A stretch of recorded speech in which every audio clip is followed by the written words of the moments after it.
hit out into right center field. Swanson's going to score. Nico's going to head to third. Watch him run. And he's got himself a triple. The Cubs hang on to win in 10, 2-1. And today in the rubber match, the Cubs will go for the series win. Nico Hoerner, the hero last night. And how about the streak busting that's been going on in this season so far? April 4th, Padres were a perfect 7-0 to begin. The Cubs ended that last Saturday at Chavez Ravine. They ended the Dodgers' perfect start at home. Last night they ended the Padres' perfect start at home. And Shohei Ohtani, how's your 29th game on base streak? From Petco Park here in San Diego, it's the Cubs and the Padres. It is Game 3 as we wrap it up out on the West Coast. And welcome into the broadcast booth, John Chambee and Rick Sutcliffe. Taylor McGregor will join us coming up. Last night, a guy who made his big league debut in this ballpark in 2019, and Nico Hoerner, a hero again. Absolutely. And isn't it nice to see him healthy again? You're starting to see that slug with the triple that he hit in the 10th inning there. And, you know, not only a great road trip for the Chicago Cubs, but it's been a great road trip for Nico. His average after the Friday's game was right around 300. It's almost 330 right now. Look at what he's doing with runners in scoring position. He's pretty much done that throughout his career, but he's doing it even more than ever before. All right, here in San Diego, the Cubs have been without Carson Kelly and Seiya Suzuki the first two games. That will change here today. Both guys are in the lineup. Kelly will catch, and Seiya Suzuki will be the starter at DH. So that is certainly good news. And the battery mate for Carson Kelly will be Matthew Boyd. He'll go up against Nick Pivetta, and those numbers are very similar. Yeah, they really are. Matthew Boyd's one of the guys that's kind of chatty the day that he pitches, talking about he's never pitched at Petco. Excited about that. Nick Pivetta knows Petco, and his two starts here as a Padre, he's been outstanding. So Matthew Boyd the start as the Cubs look to pick up a win here in San Diego. We'll have lineups at first pitch coming your way.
Oh, lots of Cub fans in the house as we get ready for some day baseball out here on a beautiful afternoon at Petco Park. Cubs and Padres Game 3. Keys to the game brought to you by your local Hyundai dealers. You know, the one thing I want to hear today is at the end of the game booth, I want to hear you play that song.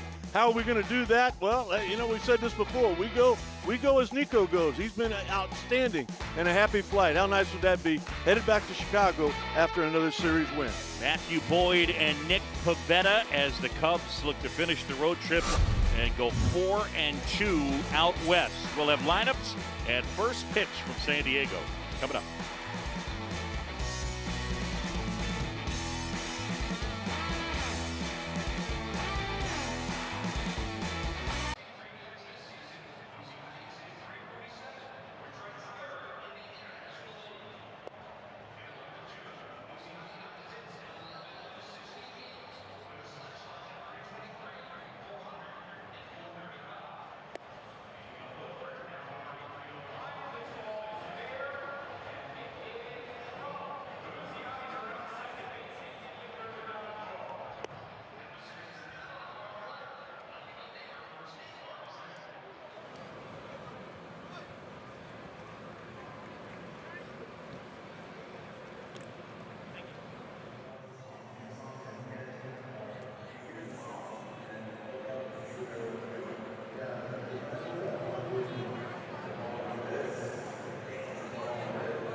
To you by Circa Sports, by Advocate Healthcare. Let's live well and make the most of every moment, game day, and every day. And by your local Hyundai dealer. Find the dealer nearest you at buyhyundai.com. Back here at Petco Park as we get ready for the series finale. They call it the rubber match.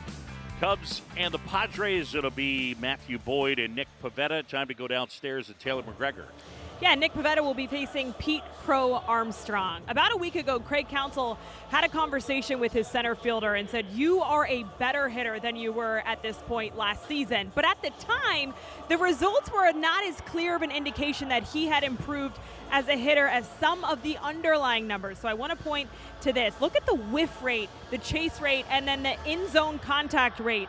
How much better he has been in 2025 at swing decisions. Some of those underlying numbers were clear indications to the Cubs that Pete had improved as a hitter. Now the good news, Boog, sometimes we don't get to decide in this game when results show up, but they certainly have on this road trip. He's slugging over 900 his last 5 games.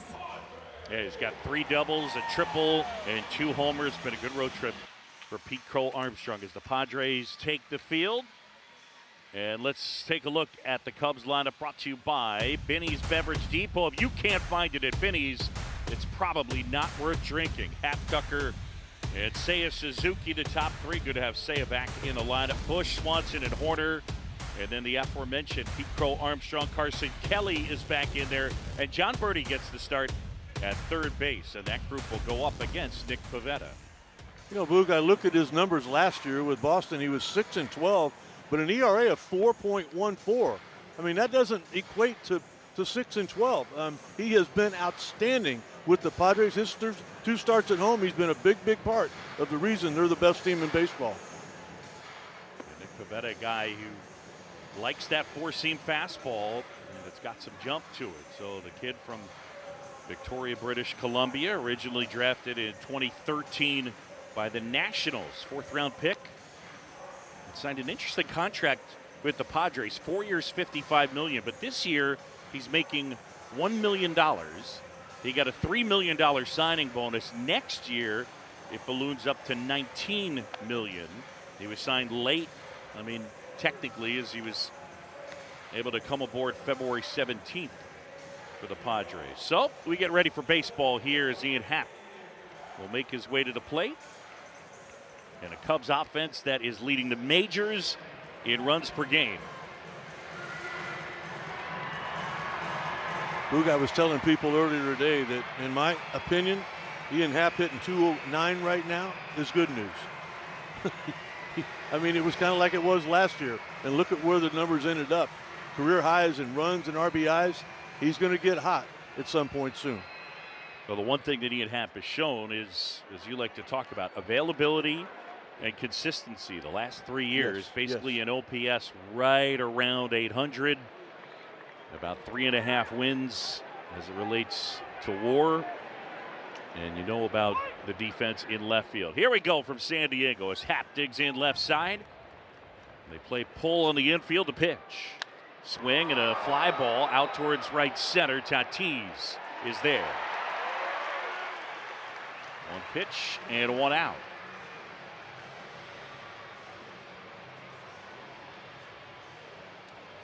And the batter now will be Kyle Tucker. As Tucker gets a chance to hit, and the numbers are gaudy, you might say. 5 homers, slugging 600. Taking his walks, doesn't strike out very much.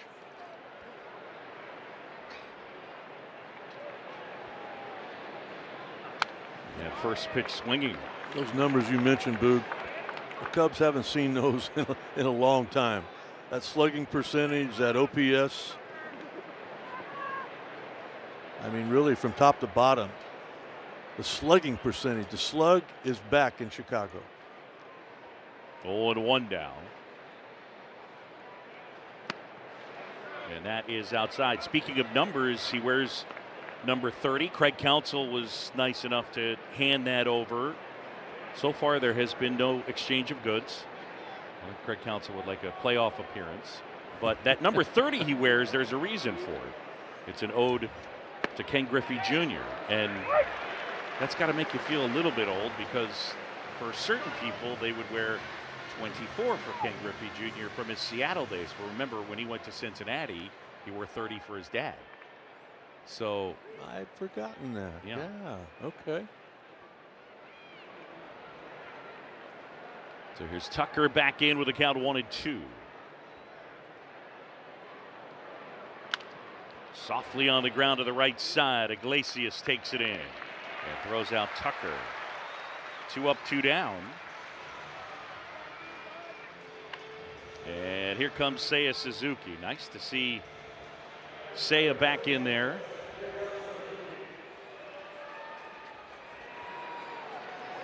And he's off to a fast start.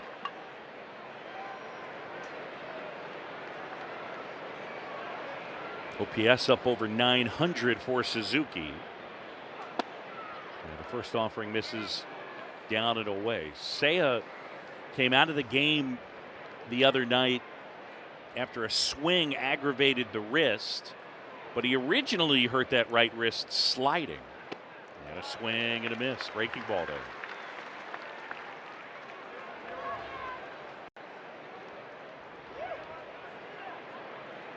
He hurt his hand a couple years ago sliding into second in Cincinnati. As he pops this one up. Iglesias shading his eyes, ranging out. Hayward, and that one is going to fall. I beg your pardon, Wade. As that one falls in center, and he'll take it. I don't think he ever saw it, Boog. I mean, as he took off, he knew it wasn't going far. Taking off right there, the glove goes up to begin with. He does not know where it's at. They're yelling at him, it's right there, and then he just absolutely bails on it. And Tyler Wade, who is not very experienced, this is just his 5th career start in center field, and playing a very deep center field with Seiya Suzuki. So now it's Michael Busch, and let's see if the Cubs can take advantage.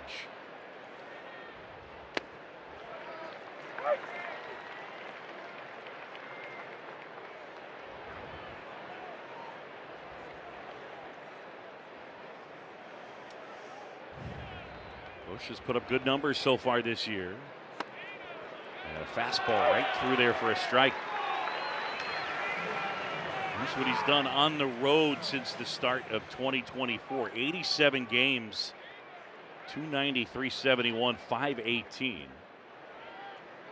And that weighted runs created plus number at 146. 100 is average, so it basically speaks to he's 46% better than league average. Had that home run streak stopped in last night's ball game, but came up with an extra base hit with that double. 8 for 22 on this road trip. Not many people can do that when you're playing the Dodgers and the Padres these days. Here's a 1-2. Swing and a miss. Pivetta gets Bush. And the Cubs strand a man. End of a half inning. The Cubs nothing. The Padres coming to bat.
Perfect day. Look at that cutie.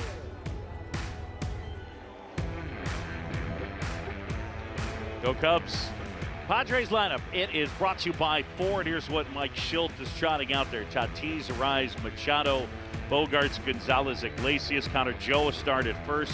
Diaz behind the plate. And as we showed you, Wade is out there in center.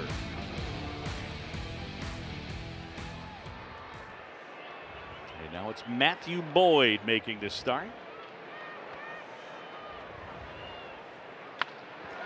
Swing and a liner, slicing, foul.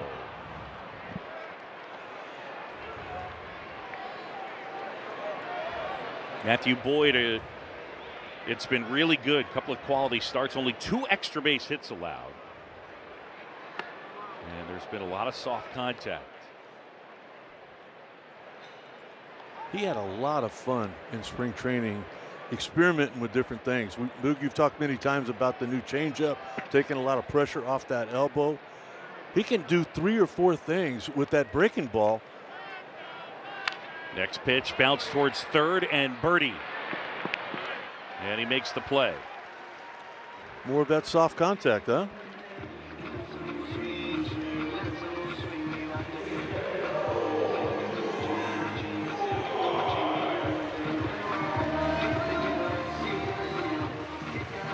So here's Tatis now.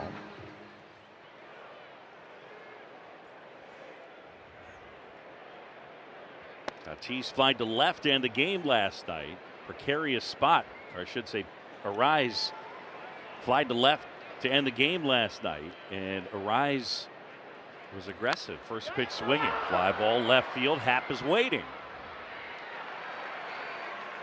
That's kind of how the game ended last night. I thought it was an outstanding job by manager Craig Counsell. I mean, he sent Tommy Hotovy to talk to Caleb Thielbar about Tatis. He goes, look, try to backdoor a couple of breaking balls. If you miss with it, we're just going to get rid of him and put him on. Yeah, I mean, he could steal second. He could be the go-ahead run in second base. You take that chance, but you know what? That's what managing is all about. Boyd delivers, and that one in for a strike.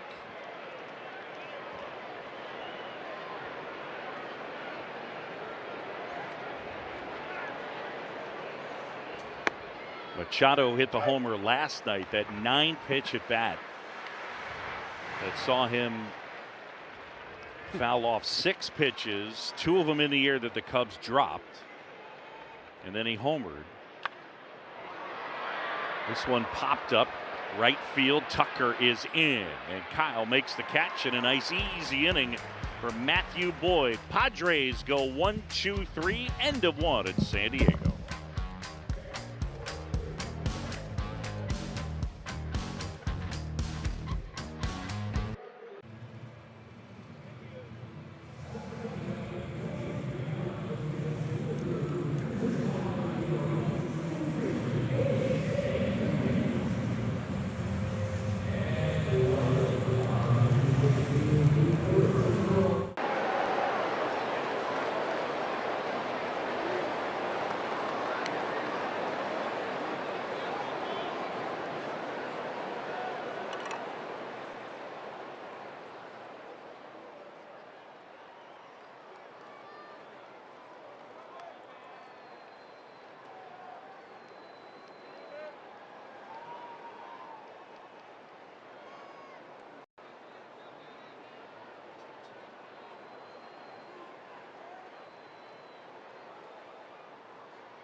Is presented by Fast Play from the Illinois Lottery. Download the Illinois Lottery app to play today.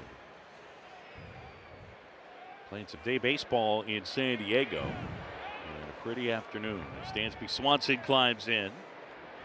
Nick Pivetta fires. That one is a strike, a little cutter on the corner.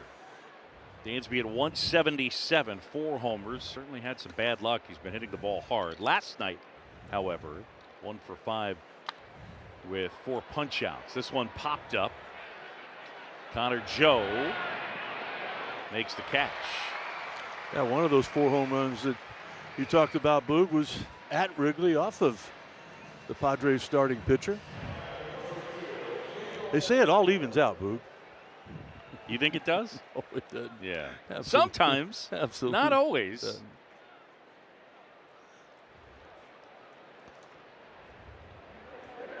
Here's Nico Horner now with 1 away. Yeah, when people say it all evens out, my response is usually, maybe. You don't want to tell Dansby that right now. No, that's right. No. Keep working, and he will. Broken bat, knocked down with a bare hand. Pivetta and Nico Horner retired.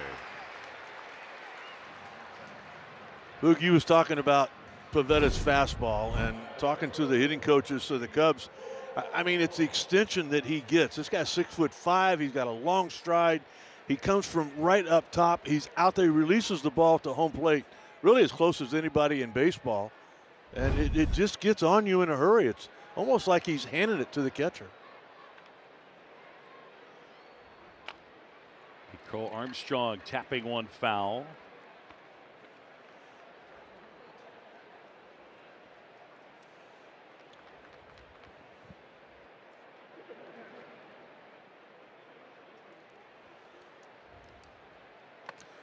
Talking to PCA pregame, he was talking about how big the outfield is here at Petco and what a strength it is for the Cubs defensively with the range that they have out there. Talked about last year how he worked a lot with the in-hap. He's real comfortable, he says, at anything in that direction. And, you know, it's getting better and better with him and Kyle.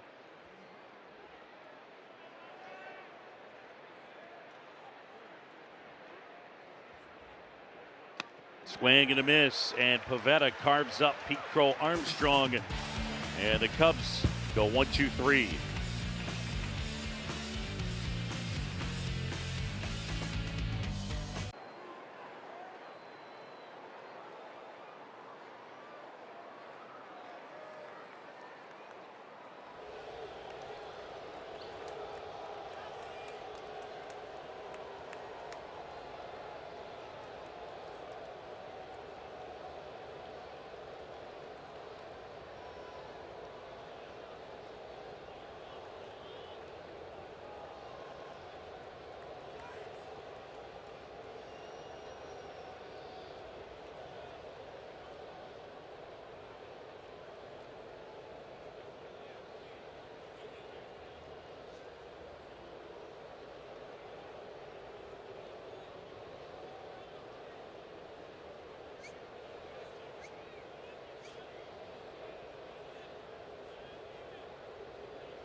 Matthew Boyd will continue on the hill, coming back from Tommy John surgery. He didn't make his first start last year till August 13th, but you take his last 14 starts, including the postseason, he's put up a 2.11 ERA with 77 strikeouts in a little over 68 innings.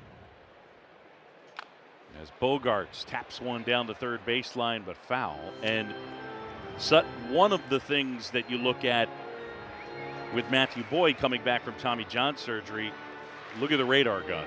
Because he's averaging 93.1 with his four-seam fastball. That would be a career high. And he's 34 years old. You know, and we mentioned that, you know, he tried a lot of different things with Tommy Hadavia and the pitching staff in spring training.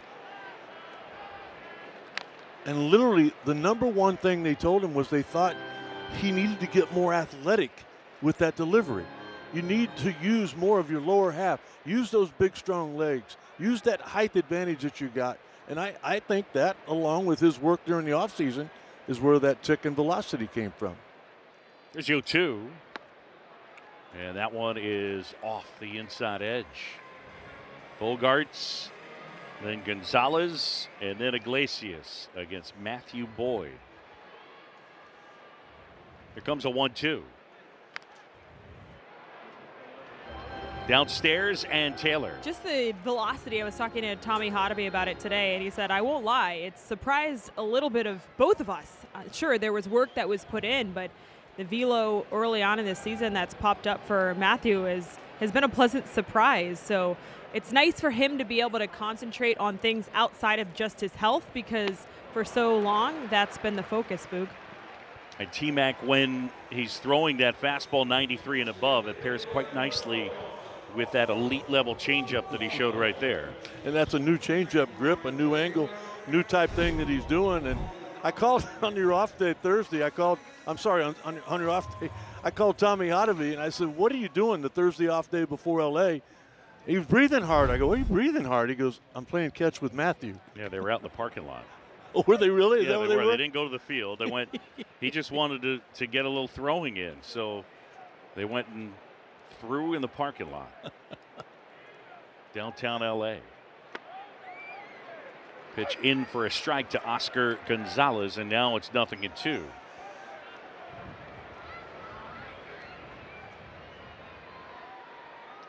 Boyd delivers. Check swing did not go. That's Vic Carapazza down to first baseline. Vic is the crew chief. At times you can tell if a hitter's locked in or not by how he takes a pitch. That's not locked in. Here comes a 1-2.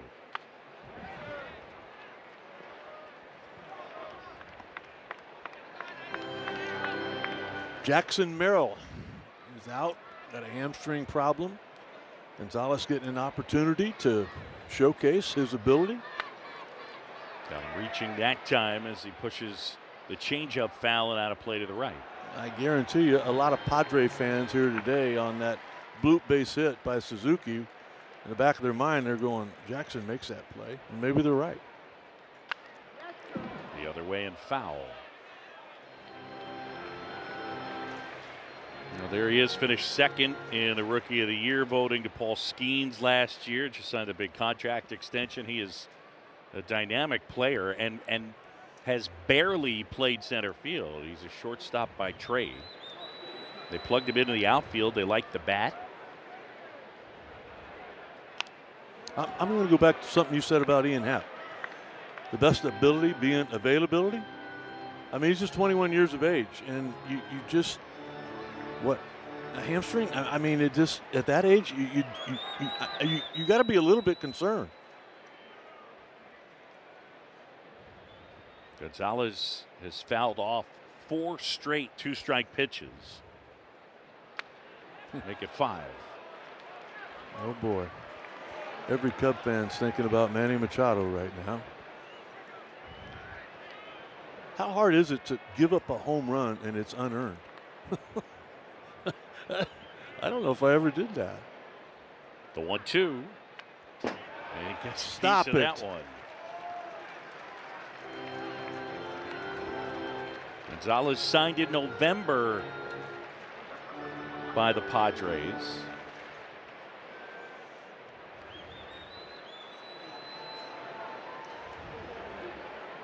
Swing and a miss, struck him out. He went upstairs with a heater at 94. Back-to-back strikeouts, and there's 2 away.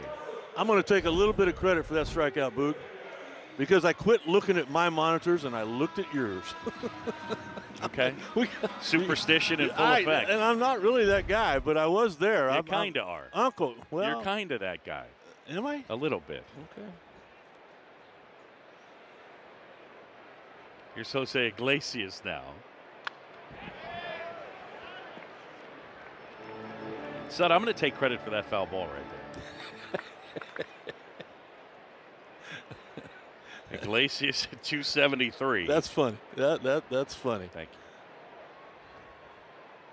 Here's the 0-1.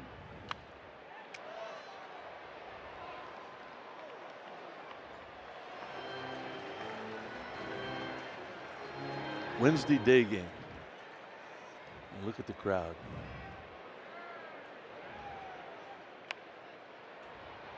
2 popped up right at Boyd. Kelly is there, and Carson makes the catch.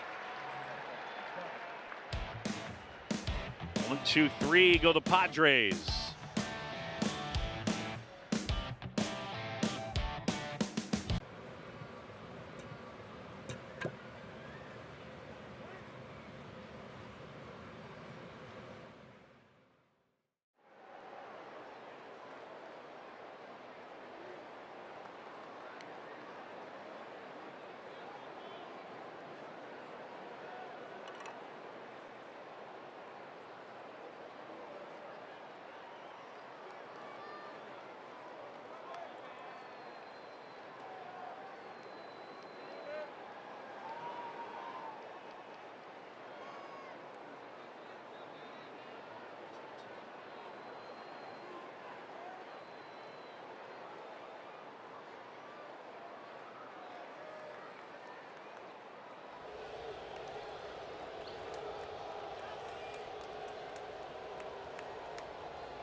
For the third, and there's no score. Time for a Chick-fil-A nugget of the game. Carson Kelly is the only player this season with 4 or more homers and more home runs than strikeouts.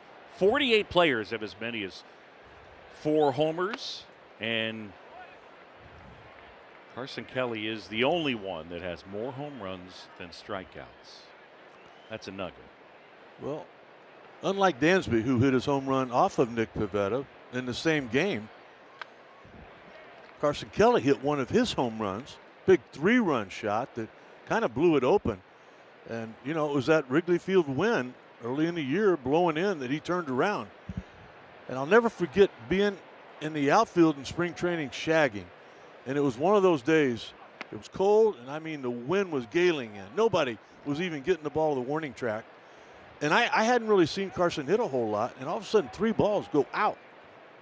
And I literally, I asked Dustin Kelly, I go, who's that? Carson Kelly. I go, where'd that power come from? Here's what happened on Sunday as Tyler Glasnow got him on the left hand up and in, and Kelly ultimately was forced to leave the game.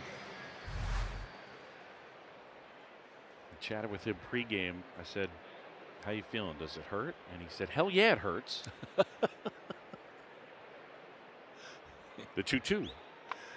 He was laughing with me when he was hitting in the cages, and he goes, I've got like 9 different pads all over me, okay? Yeah. How could it not have hit one of those?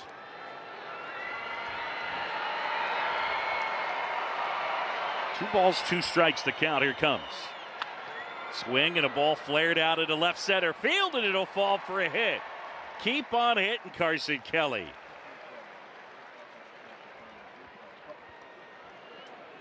This right here was what something predicted way early in his career. They thought he was going to be an offensive machine. He can throw. He's outstanding defensively, but the bat just never caught up with the defense. It might be now. Still a young man. So Kelly aboard. And here is John Birdie getting a start at third base.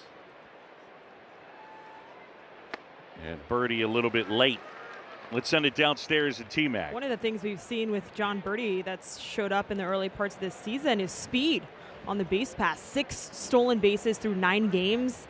It's a part of his tool set. In 2022, he stole 41 bags, led Major League Baseball that year. That was before the rule changes. But I was talking to him about it today, and he said that's always been a part of his game, especially in high school. His coaches really challenged him to lean into that aspect of his game. And it's also why he was really excited to come to the Cubs, because in the offseason, they were describing what they believed a skill set of this entire team would be, and it was aggressiveness and speed on the base pass. And so he's enjoyed picking brains of some of the older or the younger players around him and just being able to share that wealth of knowledge that he's accumulated throughout his time in the game. Birdie digs back in, awaits a 2-1. And that one is in the dirt. I mean, they got some guys that can run on this team. Obviously, PCA is the leader in the pack. Dansby, by the way, post-core surgery is running much better and much closer to prime Dansby Swanson. But, I mean, there are some guys that can scoot. Birdie's one of them. And that one misses for ball 4. They just activated Vidal Brujan, and he could really run. And then, of course, you got Carson Kelly at second. There was a lot of attention put into running the bases and being more and more aggressive. We talked about Dansby last night on the base hit by Nico up the middle, going from first to third. That led to a sacrifice bunt. That led to a run. If he doesn't get to third, I don't know what happened in that situation. But they not only talked about being aggressive on the bases, but they talked about slowing down the opponents on the bases. Ian Happ right here. And a good change right there. Cubs have done great work on the bases, 29 steals, and that leads the majors.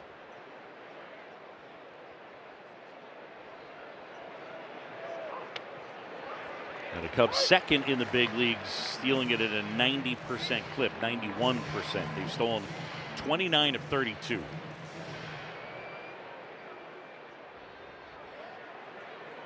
Kelly edging away at second, Birdie's at first, 0-2 to Happ.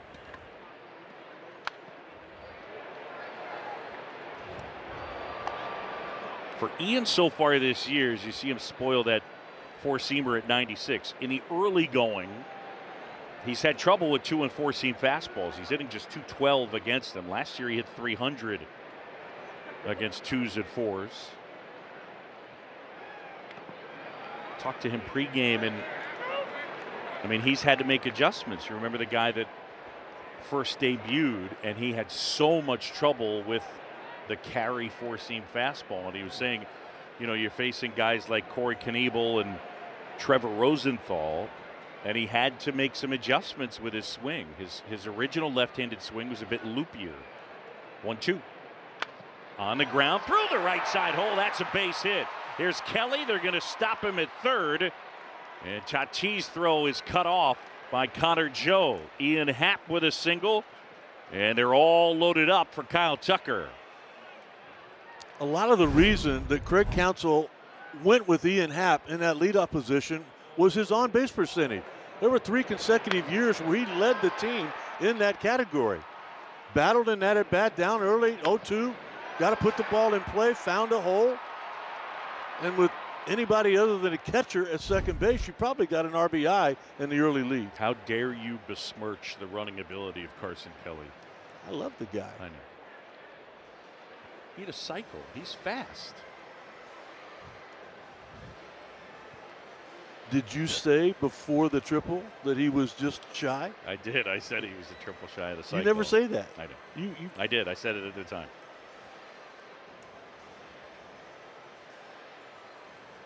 I am speed. That's what he said to me. So here's Kyle Tucker now, old number 30.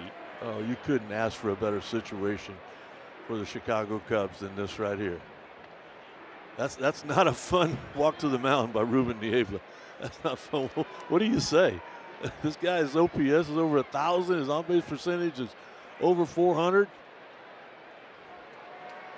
Tucker digs in. He's 0 for 1. Bases loaded, nobody out. And a big swing and a miss as Pivetta dropped in the curve. That's that extension that we talked about. He's known for that high fastball and a chase zone up there. It's a pretty good combination, those 1 and 2. 0-1 now. Tucker waits. High fly ball, left field, backing up Gonzalez. Kelly will tag, and Kelly coming to the plate. And Carson will come in to score. Sacrifice fly for Kyle Tucker, and it is 1-0 Cubs.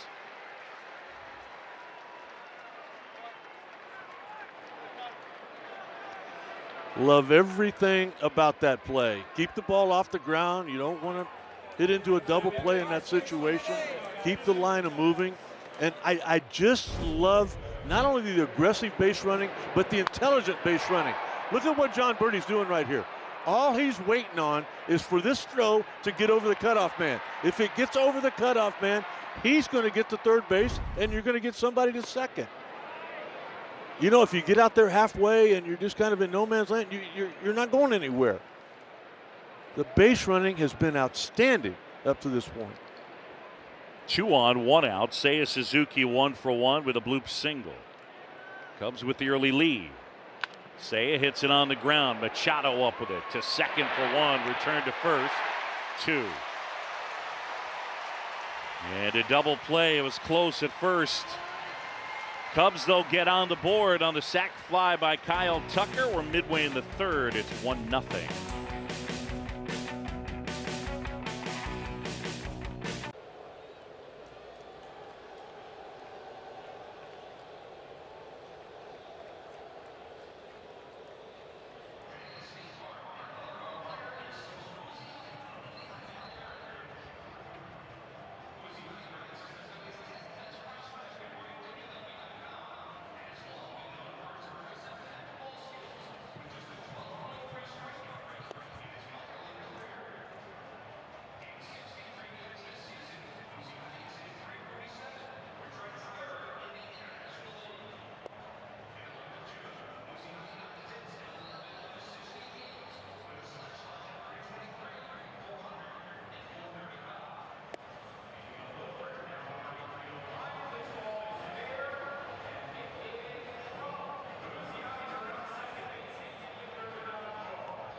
Matthew Boyd back to work as we go to the bottom of the third. Cubs with a 1-0 lead. John Shambi and Rick Sutcliffe along with Taylor McGregor. Petco Park in San Diego. It's turned out to be a nice day. What else is new? San Diego. Pitch in for a strike to Connor Joe.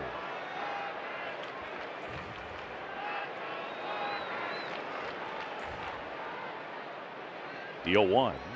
And foul tipped into the mitt of Kelly. This guy's been kind of a Cubs killer. 35 career games, 356 the average, 8 homers, and an OPS of 1080.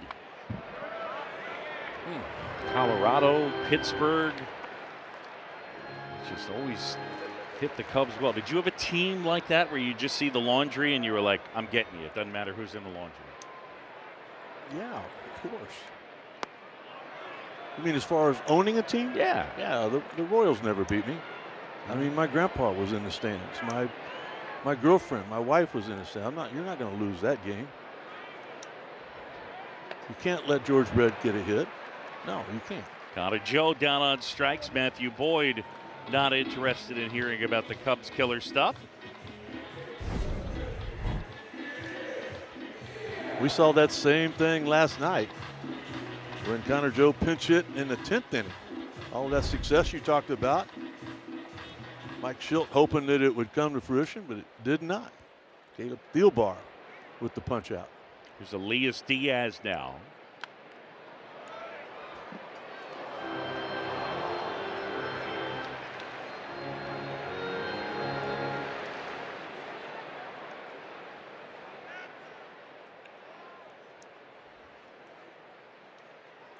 Boyd back to work. And a swing and a miss. Good curveball right there from Matthew Boyd. The pitch he doesn't throw a ton. He does so many different things with those breaking balls. He can change speeds. Look how he got Diaz out in front there. That was all by design. You got a guy that loves the fastball. Pitch upstairs. That was the 34th pitch by Boyd. Only the 6th pitch out of the strike zone. And that was by design. He threw that pitch exactly where he wanted to, trying to get some chase.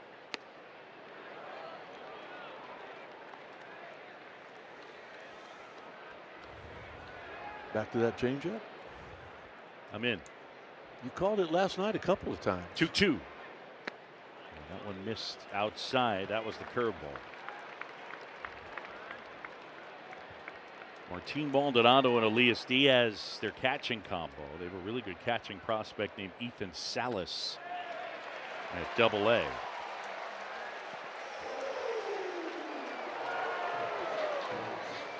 So a walk there, and now it's Tyler Wade. Had him 0-2, yeah. And he ends up walking Elias Diaz. I'm shaking my head. That's not Matthew Boyd. That's not what we've seen.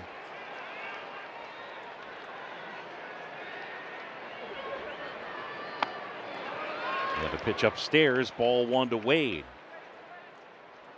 I mean, right now as a pitcher, you forget about the scouting report and what the hitter's weakness is.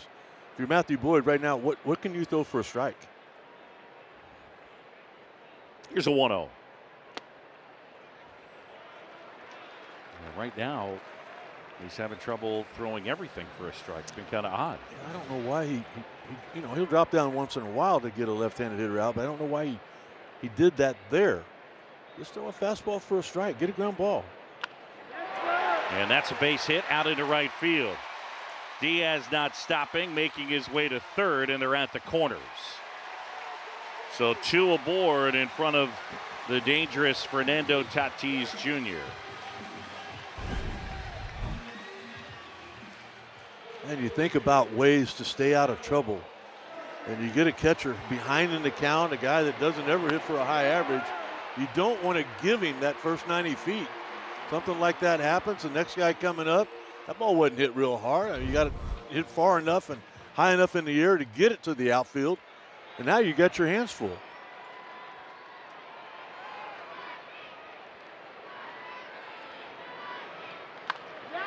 On the ground to the right side, Horner safe at first, and the run comes in.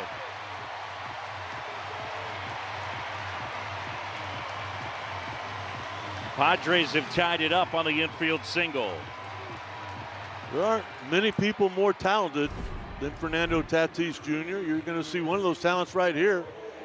Nico Horner knew that he had to keep that ball in front of him. He had to go down to do that. Not able to come up with it cleanly. And if he does, I don't know if he's going to get Tatis out there, but his goal in that situation was to keep Tyler Wade from getting to third. And now it's Luis Ariz. 3 straight have reached, and the Padres have played it a run. And the pitch inside.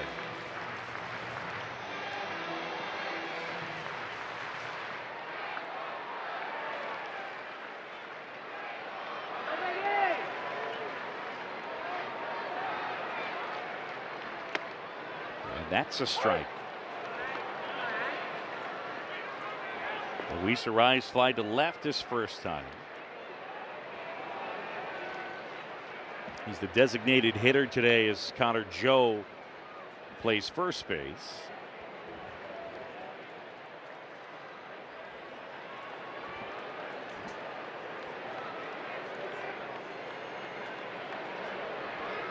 Wade at second.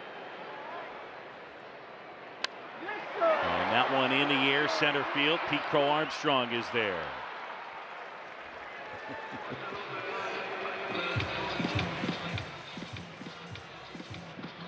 Busy with your crew but need a checkup? Kid wakes up with a fever? We're here for that. Advocate Healthcare makes it simple to get primary care that fits your life. See our virtual options online. Big or small? We're here for it all. Manny Machado now with 2 down and 2 aboard. Tyler Wade is at second. Fernando Tatis Jr. at first. Machado flied out his first time. Check swing and a called strike.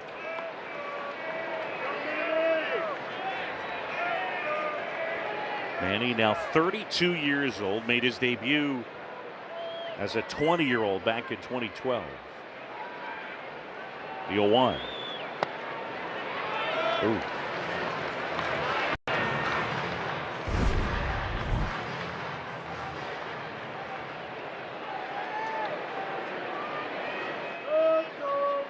I thought it was closer than that to being a strike. The 1-1. Foul back.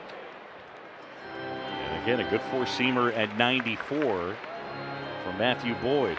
You know, and Diaz saw that very same pitch but didn't swing at it. And I mean, that set up that hole at bat right there. You get Manny Machado to chase it, you think some of the other guys would, but that led to that first 90 feet and the game being tied.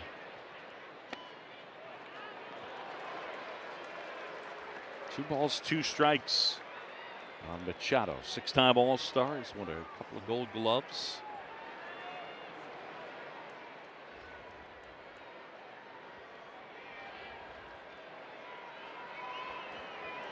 The 2-2. Padres had won 11 in a row at home to begin the year until last night. The Cubs edged them in 10. Big spot right here. Mike Schultz's team has tied it up at 1. 2 on, 2 out. Here comes. On the ground, through the left side. That's a base hit. Wade sprinting around and coming in to score.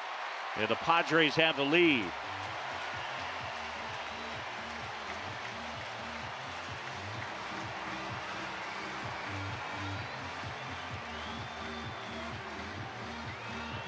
You just don't expect it, particularly with the way Matthew Boyd has been pitching. You just don't expect to make mistakes at the bottom of the order to give the big boys these opportunities. Tatis is going to drive in runs. Manny Machado drove in over 100 runs last year. That was the problem. That's where it all started right there, with the 8 and 9 hitter being able to get on base and eventually score. So meeting on the mound, Tommy Hotovy and the entire infield, plus Kelly and Boyd. Nick Marley saying, what's going on out here?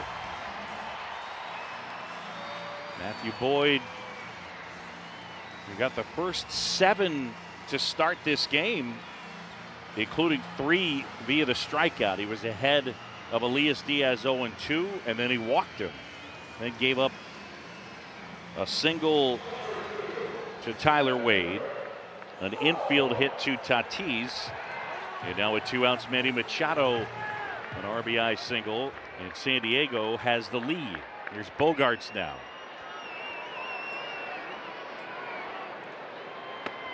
First offering is on the inside corner for a strike. Xander Bogaerts in year 3 of that 11-year, $280 million deal he signed with the Padres.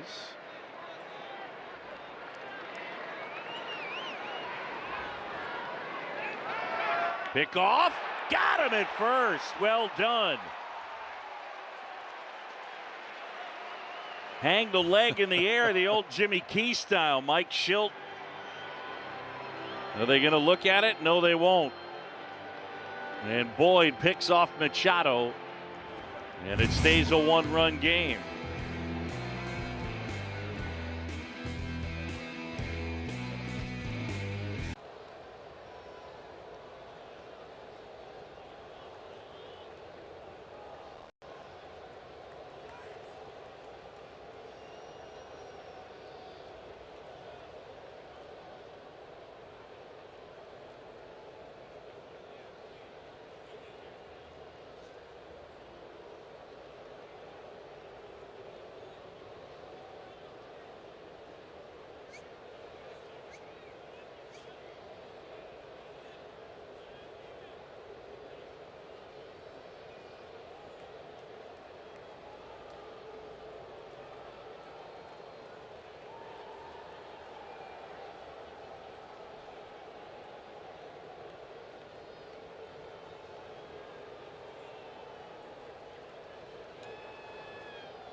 Manny Machado, an RBI single, then picked off to end the inning, but the Padres now have a 2-1 lead. It'll be Michael Busch to stand in against Nick Pivetta.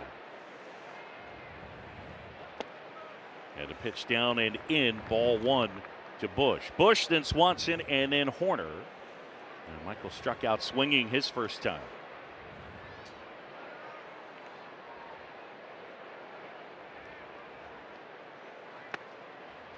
Hitters are so interesting. You look at Michael Busch and look at the setup now and watch the bat resting on his shoulder. It's just something he'd been doing, yeah, right there. Just to relax those hands? Just to relax. That's in for a strike. And I've been grilling him about it. Hey, when did you start doing that? Because you weren't doing it at the beginning of the year. Yeah, yeah. And he's like, I'm not really sure. I don't do it every time. And I'm looking at him, and I'm like, Michael, you do it every time. Now.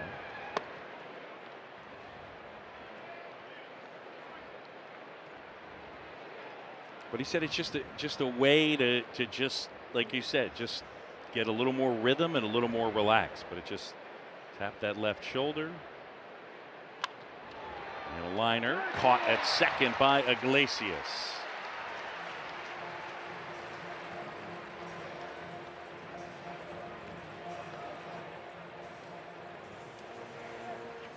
We know what Dansby Swanson has done in the past. We know that last year he was all banged up. Wind blowing in, cold day at Wrigley. You got to get every bit of it to get it out. And that's exactly what he did. He's healthy. He's still young. That's the only, you don't have any questions about it.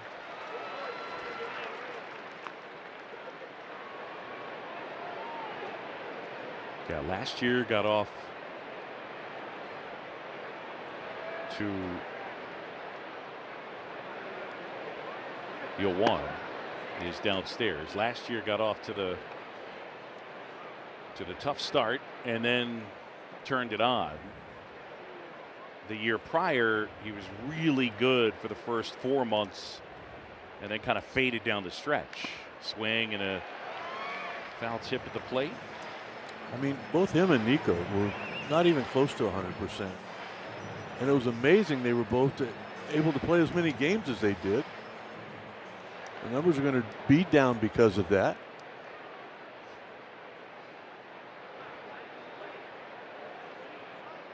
And Luke, you know it well because you've lived it too. There's just been a lot of travel. There's been a lot going on since the Cubs left Arizona and went to Tokyo.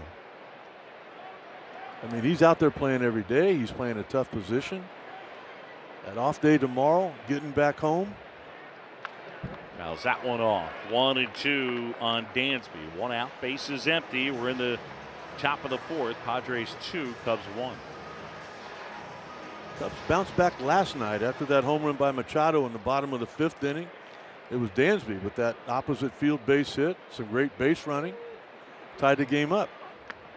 It's outside. Cubs began this road trip last Friday in LA, and Craig Counsell telling us pregame this starts the toughest 2 weeks of the season right here tonight. Swing and a miss. Pivetta gets him, and Swanson is gone. 2 away.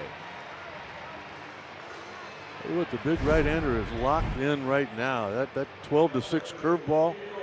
We've got that 95-mile-an-hour fastball. He's reaching out. There's a spin right there.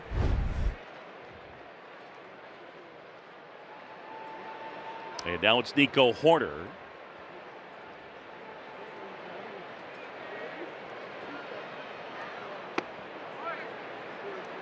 I'm talking with Nico about his major league debut in San Diego. And he led me and kind of wandered into a fun nugget that I hadn't remembered. I said, well, what'd you do in your Wrigley Field debut? And he said, first pitch I saw at Wrigley Field, I took Stephen Brault deep. And I didn't remember that. I don't remember that.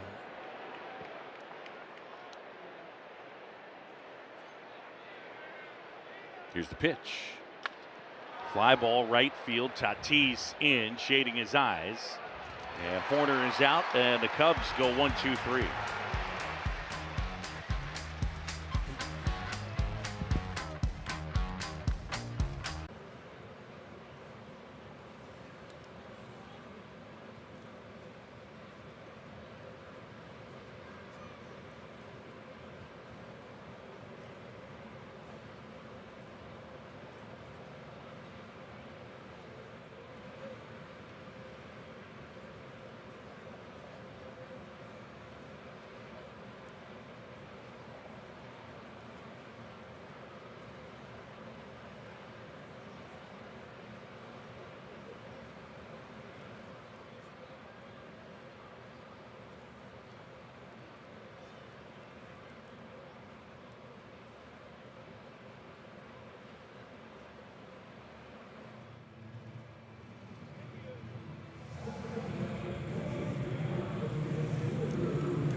Fancy Diamondbacks come to Wrigley for a 3-game series. It starts on Friday. Be here for it. Get your tickets, Cubs.com/tickets. And Matthew Boyd back to work.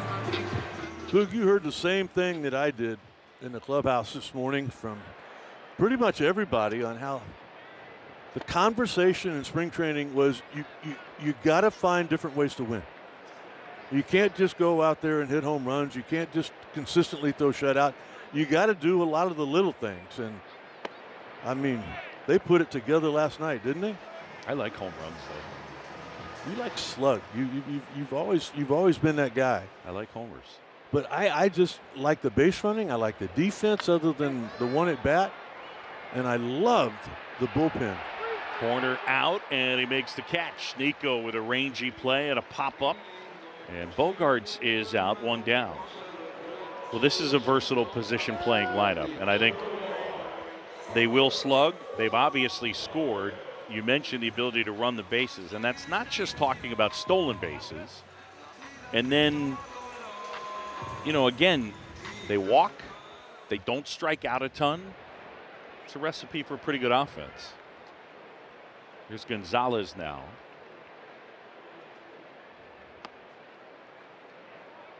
I just loved the bullpen last night, doing exactly the opposite of what happened on Monday. They came in throwing strikes. They came in aggressive. 1, 2, 3, 1, 2, 3, 1, 2, 3. Right center field. Tucker is there. 2 down. Here's the bullpen last night, Suddy. I just loved every bit about it. I loved how Tommy Hotovy and Craig Counsell put it together. There's Palencia. He comes in to face 5, 6, 7. Here's 8, 9, 1 with Merriweather. Hodge, hey, you got 2, 3, 4. You're our guy. You got to go get him. Presley in the 9th inning, you give up a run there. It's over. And then Caleb Thielbar coming in there with the ghost runner on. The tie-in runs at second base, and he goes, nah, that ain't going to happen. One of those moments where Craig Counsell had to manage. Tatis was up. He goes, hey, I'm not going to let him beat me. You put him on. You got to get Arias out. They did. I just thought he made the situation easier for Caleb Thielbar. Ball and a strike on Iglesias. Boyd delivers. And that's fouled away.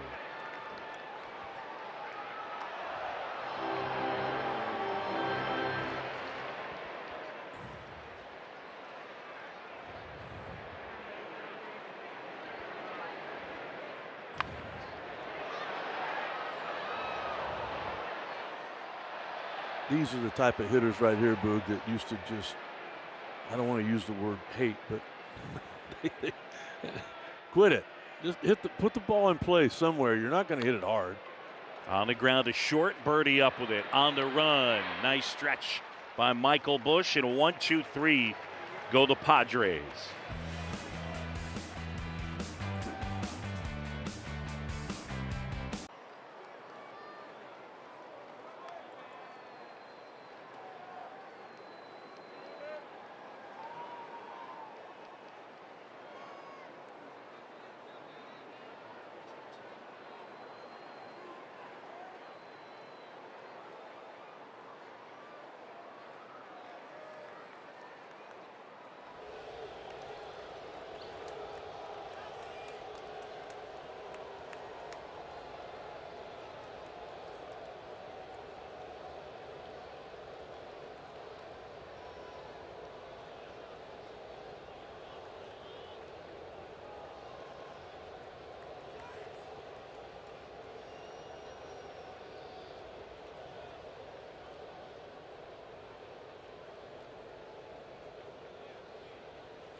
There's my guy Phil Green right there in the center, and been battling ALS since 2018. Phil was a big part of the Lou Gehrig Day committee that helped push to have a Lou Gehrig Day in Major League Baseball. I've known Phil since 2019. Got a chance to check in with him. He's got a cool Padres jersey he's rocking today. And it was great to catch up with him as he continues his fight. I got a question, Boog. You mentioned 7 years. That's pretty cool right there. He's got a Lou Gehrig Padres jersey. We went out and hung out for a little bit. 7 years. I mean, is there 10 years? Is that a long time with the battle?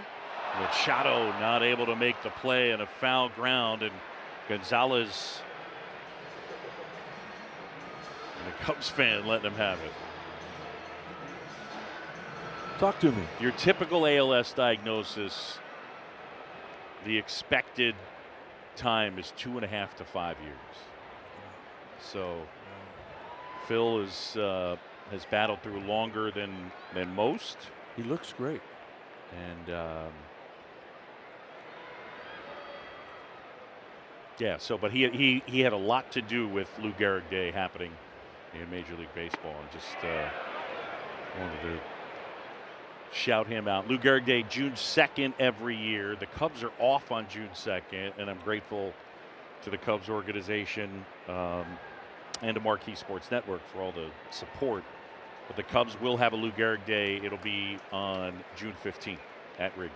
So obviously something that's personal to me after losing my friend Tim Sheehy. So I'm glad I got a chance to catch up and see Phil. Phil, by the way, was a really good athlete. He played football on the 1991 University of Washington National Championship team. National champion. With Steve Entman, yeah. So will there be a live auction during the game? We're working on it. It'll be a multiple day auction. We're working on some items as PCA swings and misses, and Pivetta is starting to get locked in. He's throughout his career been a big-time strikeout guy. I mean, well over a strikeout per inning in his career. He's on that pace right now. He's been doing it all year. This year, 17 innings. He had 18 strikes with only 4 walks. And we talked about it when this series began. You don't want to get the starting pitcher out just to get into the bullpen here. If you're going to win this ball game, you're going to have to figure out a way to get Pivetta. This is pretty crazy. Minimum 1,000 innings pitch. This guy's strikeout rate is 16th in history. He strikes out about 26% of the batters that he faces. So effectively 1 out of every 4 batters that comes to home plate, he strikes them out. I mean, so you're talking about some unique characteristics for a guy who's able to get punch outs, and obviously swings and misses. Got off to a horrible start. First 4 or 5 years of his career under 500. He's on pace today. He has struck out 4 of the 16 batters that he has faced. How does a guy with this ability have a career record of 58 and 72? Yeah. With an ERA over 4.7. Breaking ball is inside. You're hitting on something that is interesting. You don't usually have guys that strike people out at that high a rate not ultimately end up being big-time performers, but it's been uneven for him. The 2-2 down and away.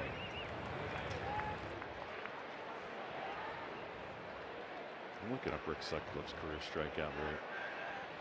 He wasn't a strikeout an inning. It was early. Hit a couple years where it was big.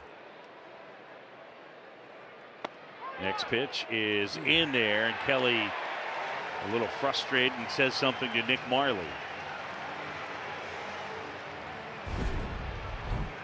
Well, he's been behind the plate the whole afternoon. Yeah, that's a strike.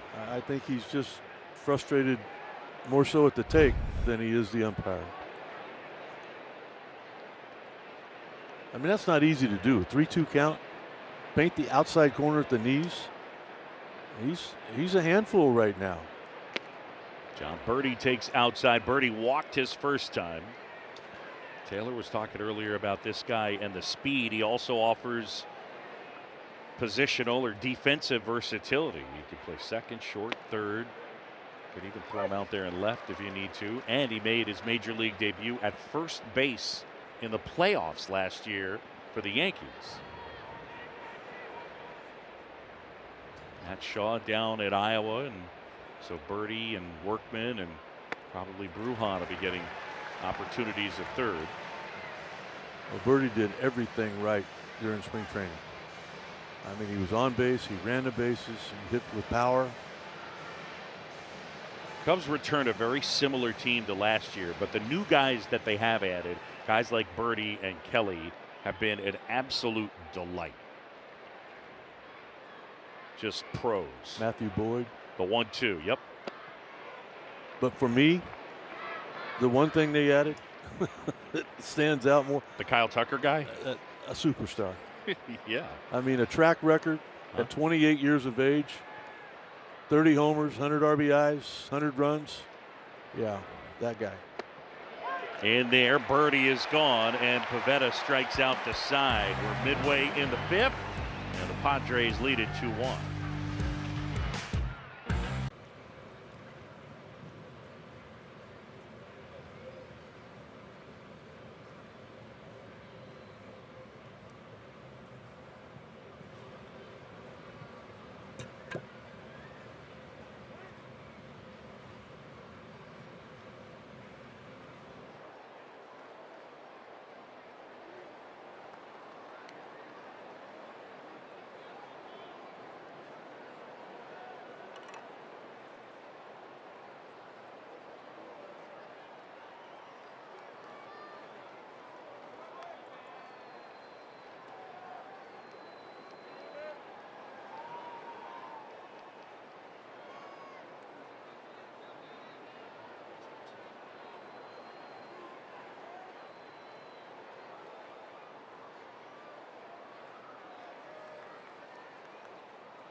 Hey, welcome back as the Padres lead the Cubs 2-1. Boog Sciambi and Rick Sutcliffe. And check this out. Look at it. The old Western Metal Supply building in San Diego up top. And they took that building and made it part of this ballpark. And it is really one of the unique pieces in all of baseball as far as architecture in stadiums. And speaking of which, we always talk about, it seems like she's above all of us. Let's send it to Taylor McGregor. Here I am. It's been fun reading about this building. Fly ball right field. Tucker, you were saying? Originally built in 1909, and then it was made a historic landmark in the 70s. So when this land was purchased for Petco Park to be built, they knew they wanted this to be an aspect of the ballpark. So they started construction in left field, and it became a cornerstone of this place, and I just think it's awesome. But what's cool is even this offseason, they made upgrades. So I'm up here on the rooftop, as you can tell, 4,000 square feet of fun, okay?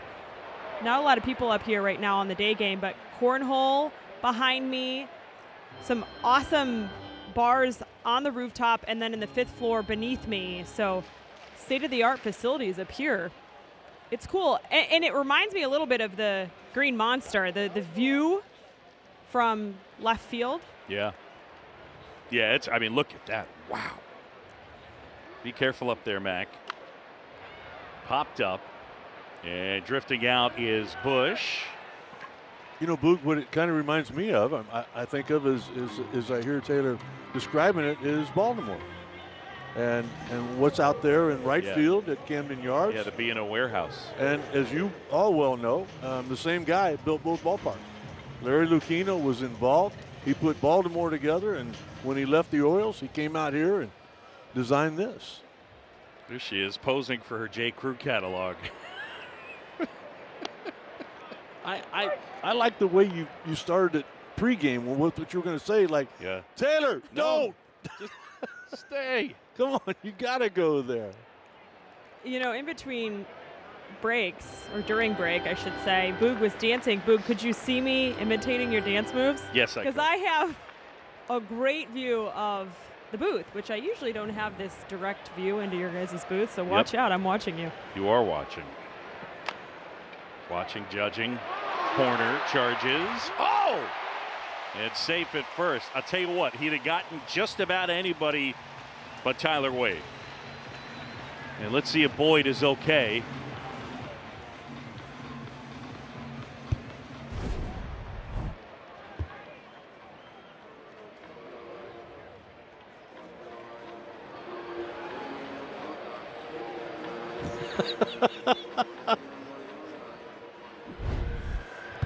I just wish you weren't so animated, T-Mac.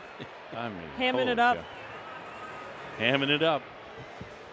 As I see that hit, I think about Monday night and all the hits that the Padres had like that, and I just think of Dansby and like, what he'd give for one of those right now. With quit hitting the ball hard.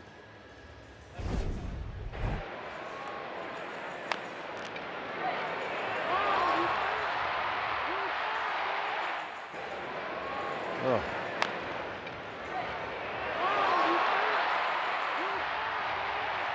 Opening day last year, Justin Steele. Yeah.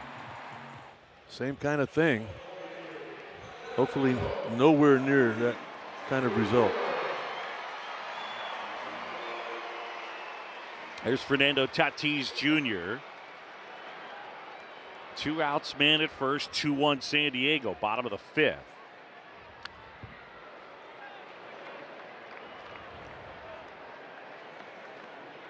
Boy, as you look at the lineup, Boog, for the Padres, you think about the things they're missing.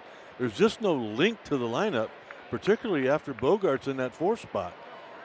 But it's thus far today been the bottom part of that order that has kind of set up the offense. Yeah, no Bogarts and no Cronenworth. Jackson Merrill. Or I should say, no Merrill, no Cronenworth. Yeah. So both those guys on the IL. They're starting second baseman, starting center fielder. Well, Merrill was leading the team in RBIs when he got hurt. Cronenworth has an on-base percentage over 400. You had a long talk with Jake. Yeah, we got to yesterday. We get to chat the other day. He's a ball player. He is a baseball player. Makes his offseason home in Chicago, and he's got a little foodie to him. He likes finding the new places to eat in Chicago. 2-1 with 2 outs and Wade at first. Boyd deals. Just missed below the zone with a changeup, and now it's 3-1. This isn't the guy to challenge with a fastball. Find something you can spin.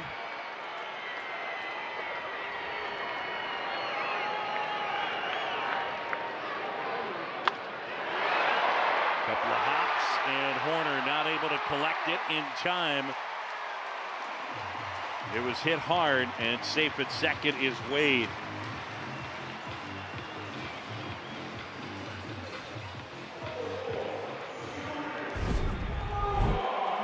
Well, I would say it's obviously well over 100 miles an hour, that exit velocity.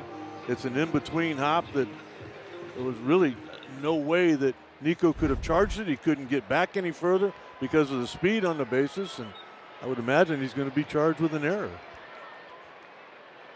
Indeed. E4. On a ball 100.3 miles an hour.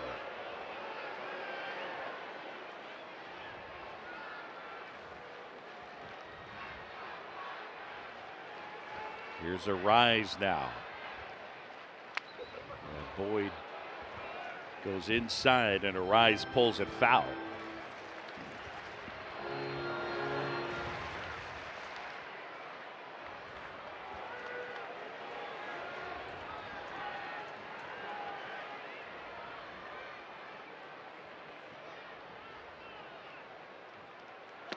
That one inside.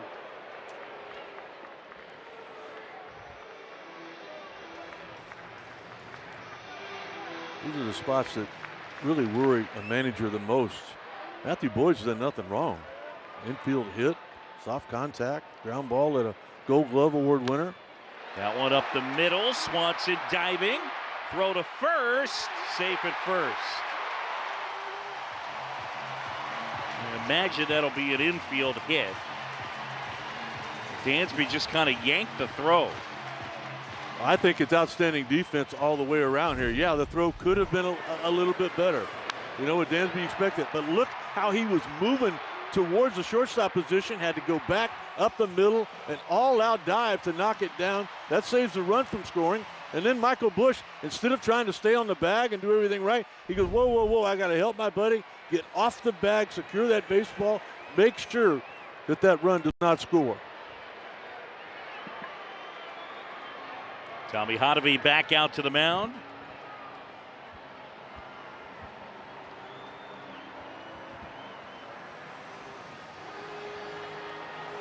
So 3 infield grounders in the inning, and the Cubs not able to get an out.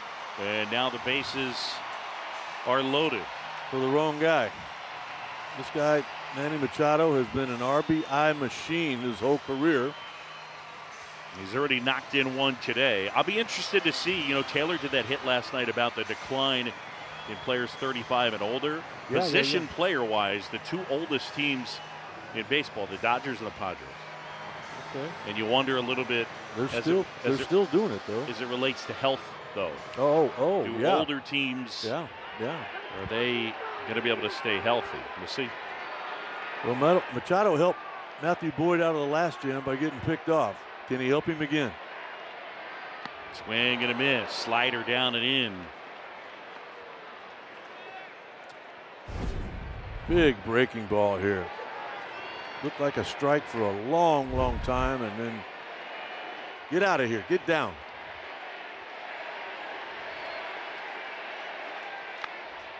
Fouled away, and it's 0-2. Wade's at third. Tatis at second. And Arise, the runner at first. Manny Machado homered last night. Knocked in a run here today. Bases loaded, 2 down. 2-1 Padres. Boyd trying to keep it that same score. Here's the pitch.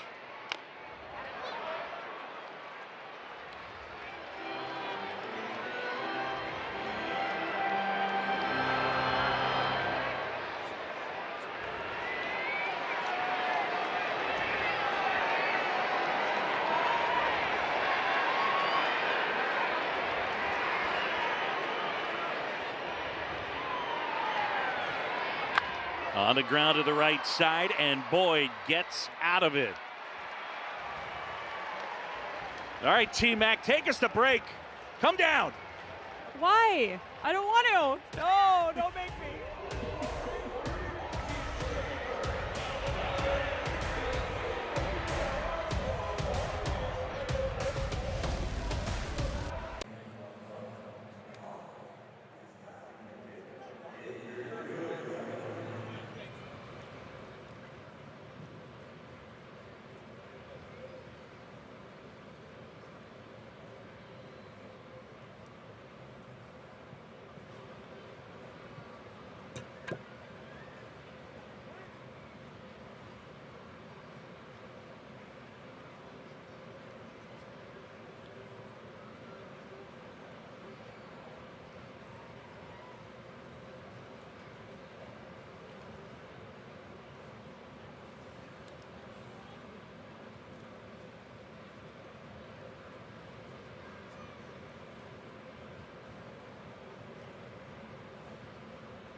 Game. Elise has 3 winning wagers. What are they? All right, I have in the 7th, there's going to be 1 or more bunts. No, I'm just kidding. 1 or more extra base hits. That's what I'm going with. I got 1 wager in the 7th.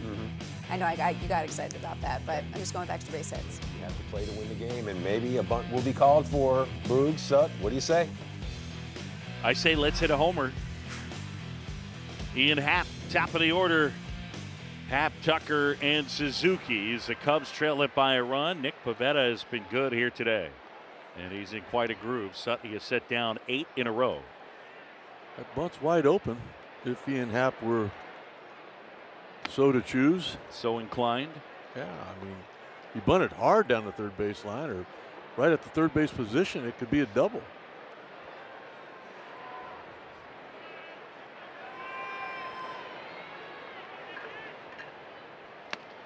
There's a strike to Happ, but it's 1-1. Machado kind of sniffing it out and just peeking to see if Happ is of a mind to bunt. 1-run game. We're in the 6th. And that pitch misses off the inside edge, although K-Zone had it as a strike. It's 2-1. Ian 1 for 2 with a single.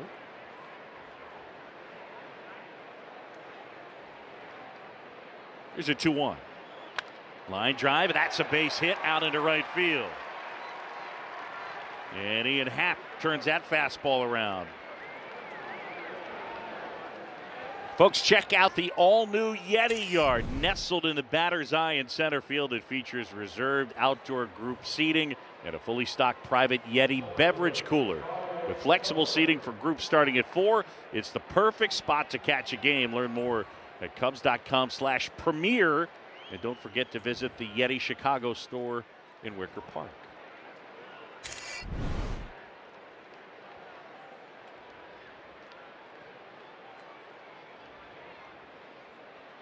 Tucker shortening to bunt and takes a strike. That was a cutter in there. I like the ideal. I like it a lot. It's just in that situation there, Kyle Tucker, you got to get a pitch you can handle, and I think he was fooled by that late movement.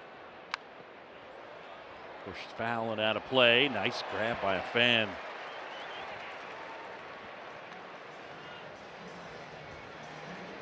Kyle Tucker's knocked in the Cubs run with a sacrifice fly. He hits here with nobody out.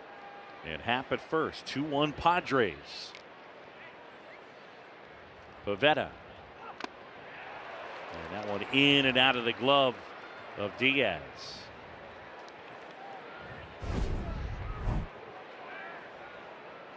Wow. That would have been a big out. But it's not. It's a big break. And when you get an opportunity to take advantage of something, that's how you win ball games. In the air, left field, Gonzalez is there.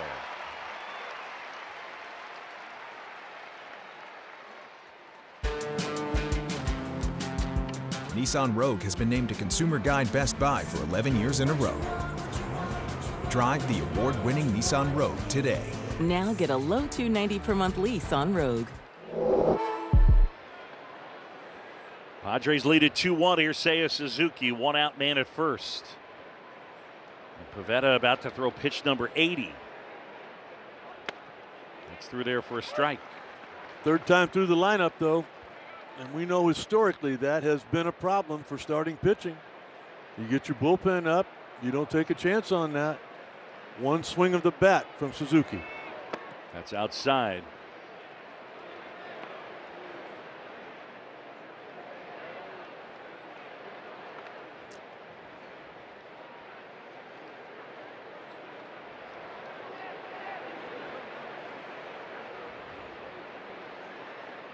That's inside for Nick Pivetta. He's basically neutral. First time to the second time, but the third time through, the slug goes way up, and it's about 100 more points of OPS. That's historically in his career. Not many people are immune to the third time through the order penalty. Well, he's only had 10 at bats with that third time through the order coming into the ball game this afternoon. So Mike Schilt, the manager of the Padres, has tried to stay away from this situation. You got a hitter's count.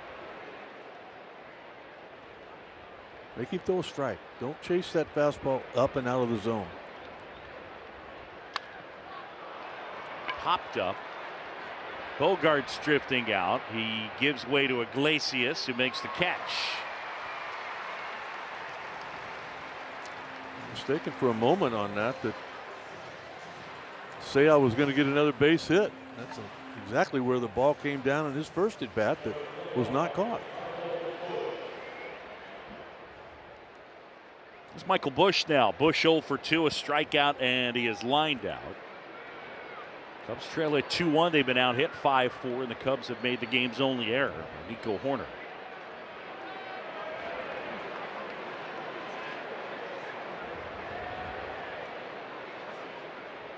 Here's the pitch.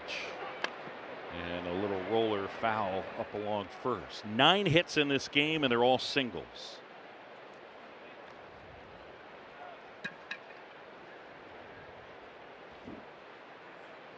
Trying to think back, the hardest hit ball, probably the error. The ball hit by Tatis. Yeah, there haven't been many, that's for sure. All right, Boog. I'm going to change it up, and I'm going to look at your monitor. Here's the 0-1. Popped up foul.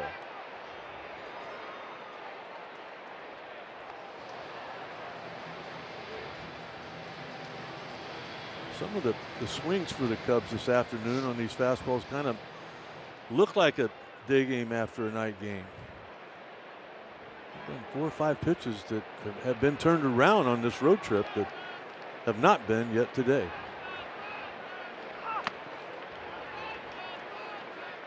And 2 now. Look at 1 and 2 on Michael Busch.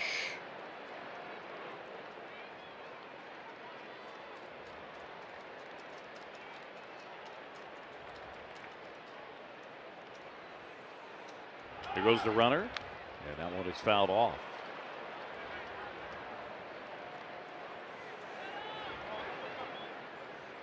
There's been a lot of times this year where the Cubs have stolen a base by picking the right pitch.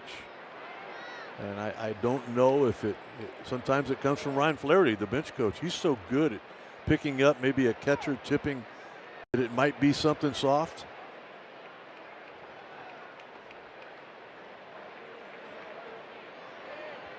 Only 2 strikes on Busch.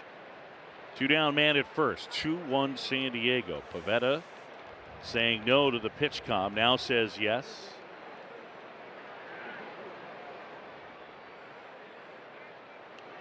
And a throw over there, and Happ dives back in.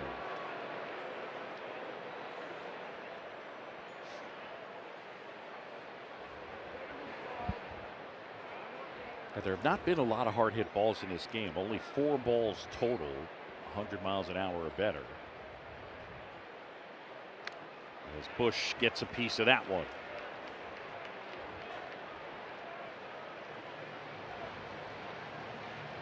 Do you think the Padres realistically have a chance in the West?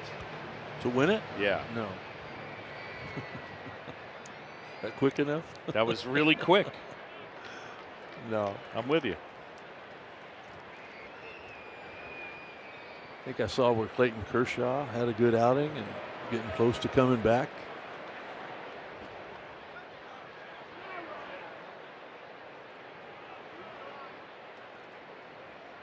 Here's a 1-2. And Busch hanging in there. You know, the Dodgers took a big piece of the Padres bullpen from a year ago with Tanner Scott. Cubs were really interested in him, made him an offer. That would have been nice. That would have been. I mean, that's exactly, I think, where they sit right now, with maybe the #1 need being that. And I know Justin Steele went down. They're looking for some help in the rotation, but they've got some depth there.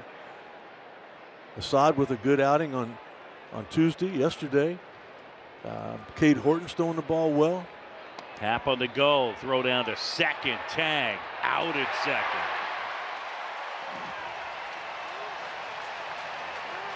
Ian hanging on. Craig Counsell's going to wait and see what they say in the video room. I mean, you can't make a better throw than that. They're going to take a look at it, Boog. Happer has not left.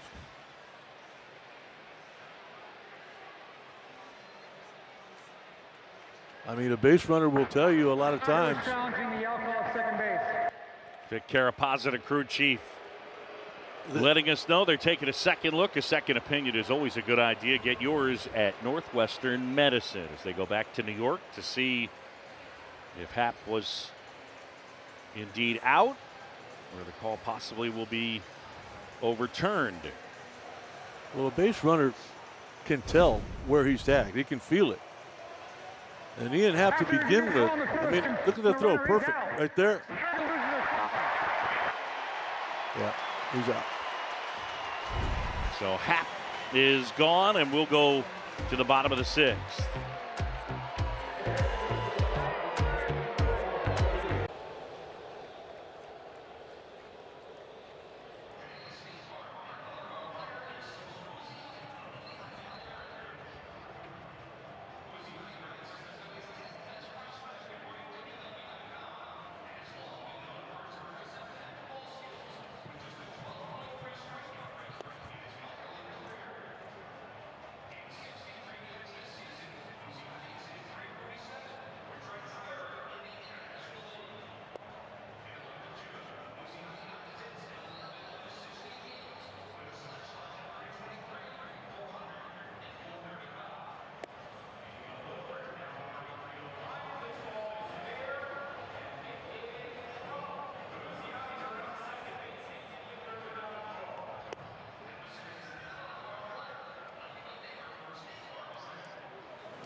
Folks, on Saturday, April 26th, the Cubs take on the Phillies at 3:05 p.m. The first 10,000 early arriving fans will receive a Clark the Cubs scoreboard bobblehead presented by Jewel Osco.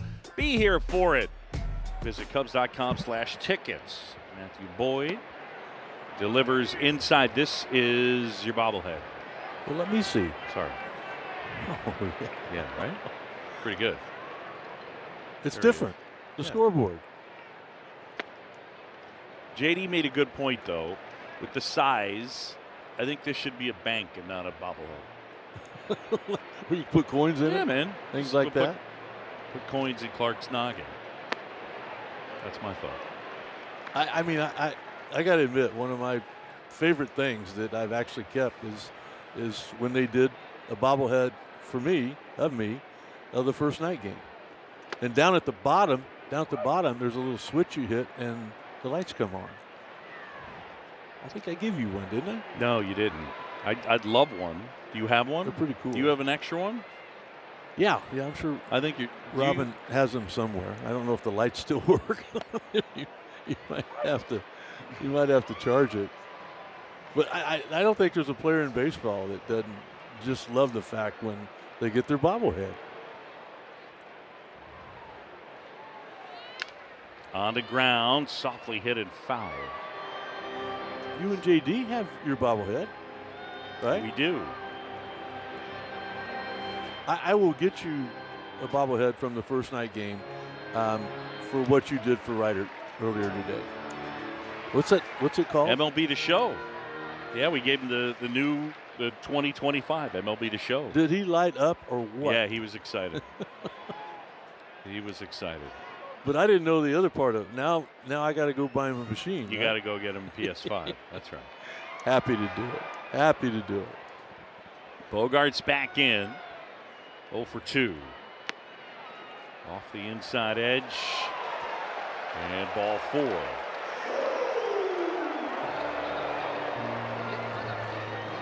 Another good outing for Matthew Boyd here today.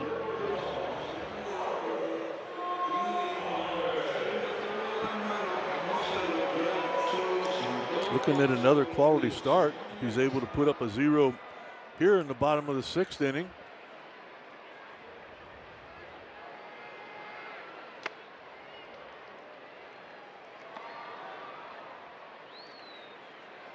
That's a big difference for me in Matthew Boyd now, as opposed to 5 or 6 years ago when he was healthy, is the swing and miss. There's been a lot of it in just his first 4 starts. Got one down and in, and a ball and a strike. The uptick in velocity, the new changeup, taking less pressure off that elbow as his, and just how he's able to do different things with that breaking ball.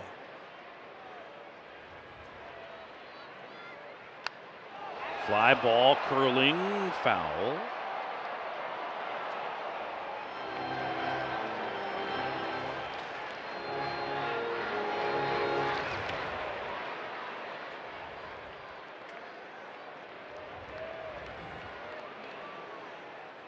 Man at first and nobody out. And time call.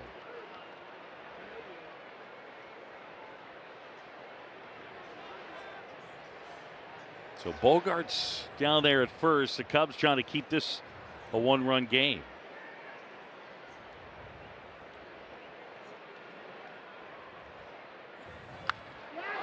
Fly ball center field. Pete Crow Armstrong on the move. And he's got it. Tagging is Bogarts as the throw comes in, but it's too late. Some heads up base running right there. And with one down, it'll bring up Jose Iglesias. That might be the only part of this ballpark where it would not have been a home run. That ball hit right into that corner, right in front of both of the bullpens. Pete Crow Armstrong just cruising, but obviously too far away from second base to keep Bogarts from advancing.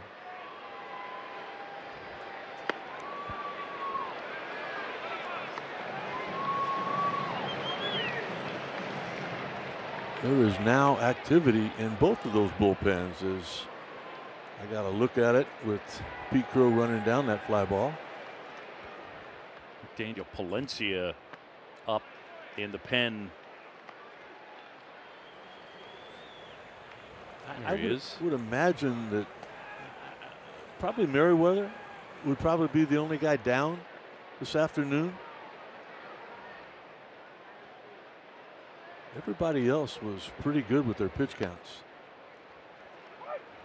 2-0 is in there for a strike, and it's 2-1.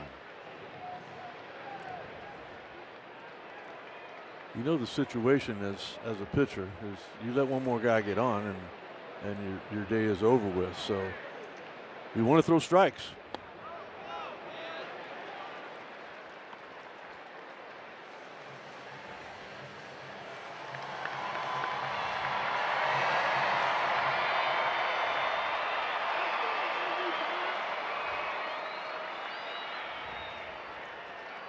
Three-one, swing and a miss.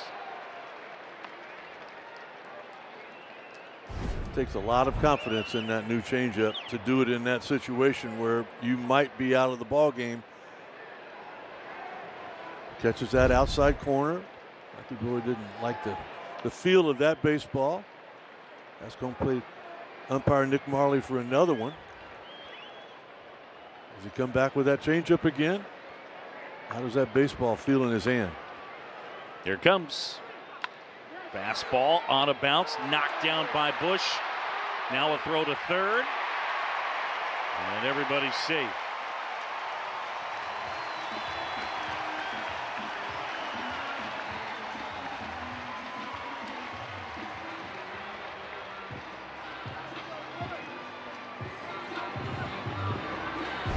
But once Michael Bush wasn't able to make the play, ball's hit hard, comes right at him, he gets it in front of him. He'd like to have flipped it to Matthew Boyd covering first base, but he wasn't there. He wouldn't have gotten there in time.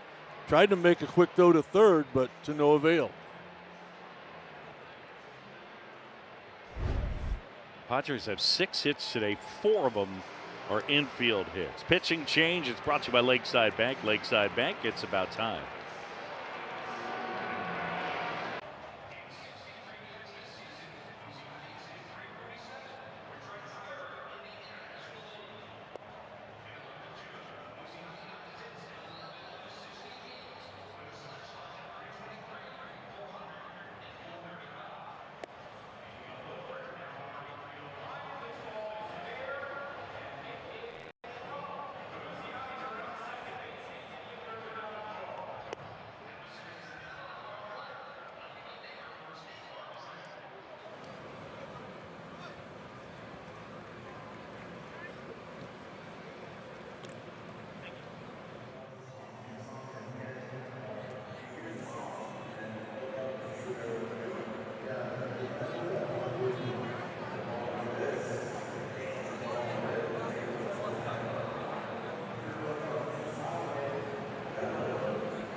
It's your final chance to take advantage of the Away Series 50-50 raffle. Fans in Illinois can purchase raffle tickets online through 7 p.m. tonight. Don't miss your chance to win this road jackpot. Visit Cubs.com/raffle. Cubs.com/raffle. Win big. Speaking of a big arm, the Cubs don't have a bigger one than Daniel Palencia. Last season with the 10 games, he came in last night and was outstanding. Fell behind the first hitter, came back to get him, and then just simply blew everybody away with that fastball curveball combination. Gavin Sheets will hit Connor Joe's spot.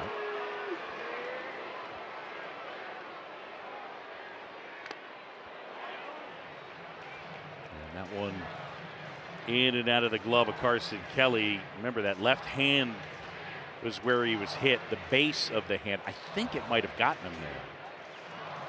He's in a little bit of pain right now.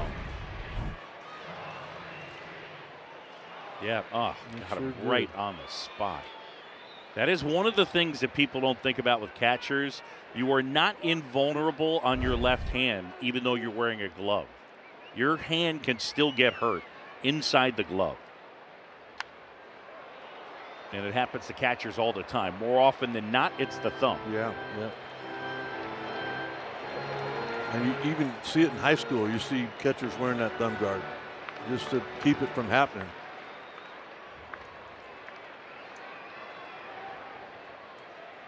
Going 2. First and third, one out. Palencia.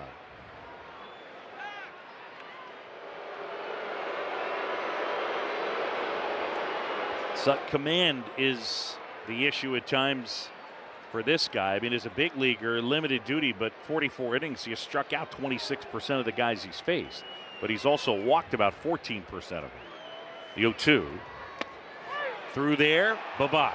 100 miles an hour, and Sheets is frozen. If he can throw the fastball for a strike, then hitters are in trouble. That's the only question, Boog. You're exactly right. That has been the dilemma with Palencia since he came over from Oakland.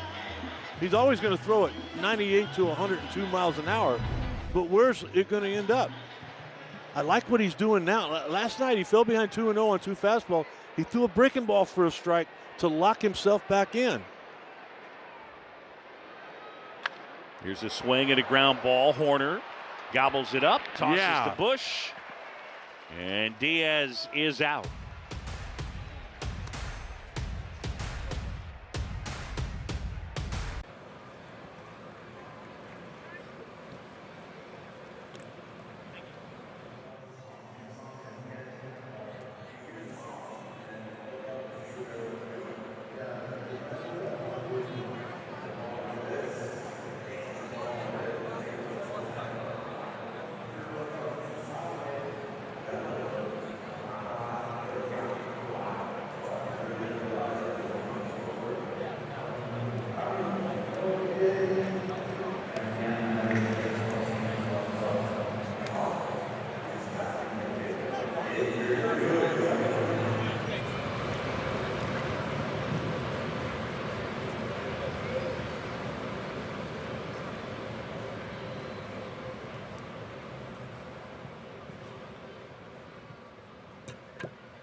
Chicago Cubs baseball on Marquee Sports Network is brought to you by Toyota, official vehicle of the Chicago Cubs.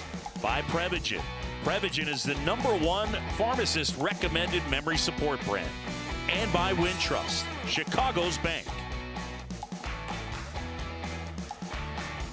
Jeremiah Estrada will take over. So on for the 10th time.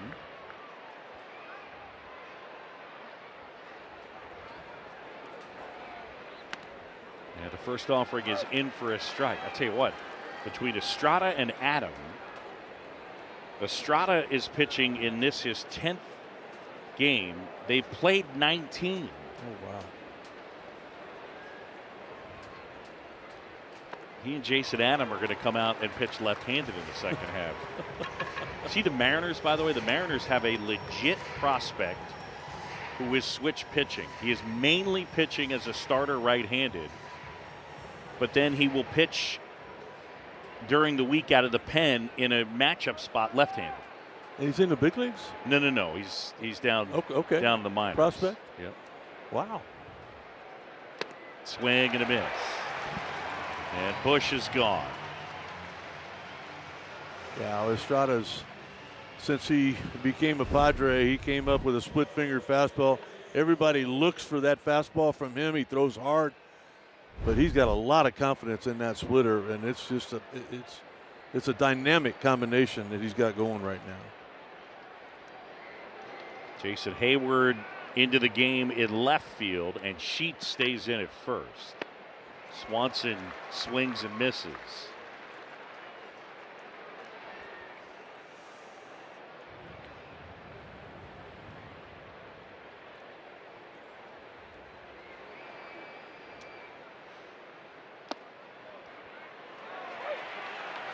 No. Dansby took a quick look over to the dugout. He'll get a sign from somebody over there, whether it was or it wasn't. That's not a strike. No. It's a great pitch, but it is not a strike. Swanson 0 for 2. I'll tell you this, though. I think the umpires in this series have been terrific. They have not missed many calls, and it's not lean for one team or another.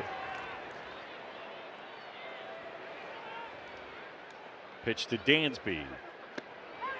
Outside corner, got him looking. Let's send it down to T-Mac. It's time now for our Prevagen memorable moment. It has now been back-to-back years on this same day, April 15th, that Nico Hoerner has produced a go-ahead RBI in extra innings to win it all for the Cubs. Last year, it was a go-ahead single in the 11th off Diamondbacks' Bryce Jarvis. And then last night, the memorable moment came in the 10th when he ripped an RBI triple off Yuki Matsui to win it 2-1.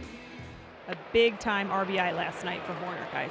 And he was fired up as he dove head first into third. Right now, the Cubs need a base runner or two. Trail it by that same score, 2-1.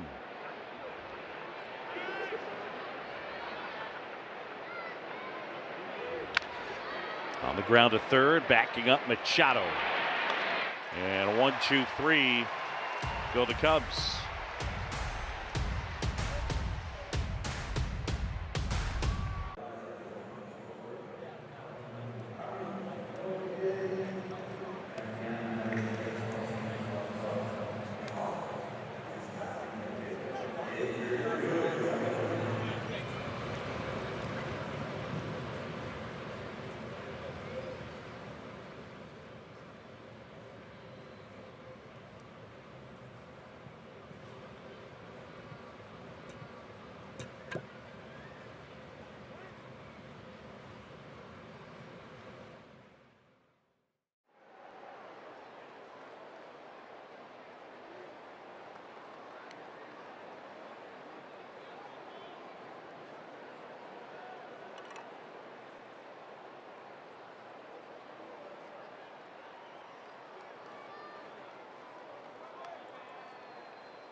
Padres lead 2-1 as we go to the bottom of the 7th. Last night, Javier Assad and Tyson Miller began their rehab assignments with AAA. Tyson threw an inning and Javier Assad threw 3 1/3. The reports from both of them, they checked out well health-wise. Tyson will throw again Friday, and both will need several more appearances before they're ready to be activated on the Major League roster.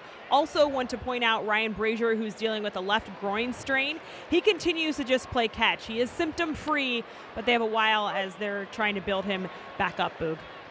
Yeah, Guy Brazier, who I think the Cubs had hoped would be a piece in that pen. He looked really good today. I saw him long tossing with Tommy Hotovy. Talked about having a bullpen session on Tuesday. Good to see him getting on the mound.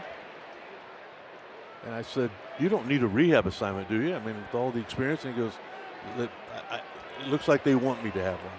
So, okay. That'll be nice to get that back. The 2-1. Oh, that's right there. Not egregious, but it's a strike. Well, now it's starting to lean both ways. That's a strike. It's been a strike all day. 3-1 now on Tyler Wade, who's 2 for 2. And Palencia just missing.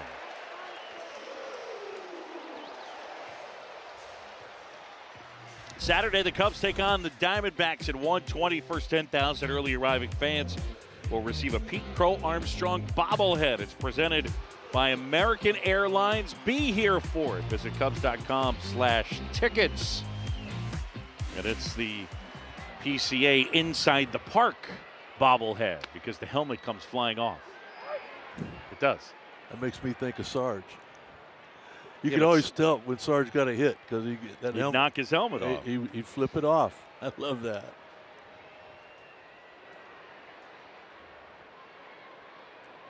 The 1 to Tatis. That was big time right there by Palencia. That's showing some maturity on his part. He varied his delivery. He held and held and held. I think Wade's trying to run. He wants to run. Palencia didn't let him there. Now go right now. 0-2. Have a seat.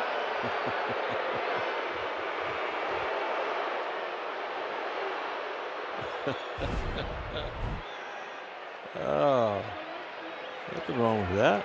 The ball's actually kind of over the plate. Quit diving. His quads are loose. I don't know why you go down because the ball's past you. Right. Only 2 strikes on Tatis. A breaking ball just wouldn't be fair off the plate. Attaboy, good job. Tatis, who had 2 homers Monday, the 12th multi-homer game of his career. He does a little bit of everything. Slider off the plate. Come up, come set, go right now. As he's thinking you're going to pause. And after with the gas at 100. Good, and that had some late life to it as well. You know, in this day and age, it's rare that you ask a reliever to go back out there after he's been on the mound in the previous inning. Doesn't seem to be any kind of a letdown with Palencia here. In the air, foul down the right side, and that one will land on the warning track. Fernando Tatis Jr. off to a great start this year. Still only 26. The only question about him is staying healthy, and he hadn't been able to do that. We know about the past. We know about the suspension.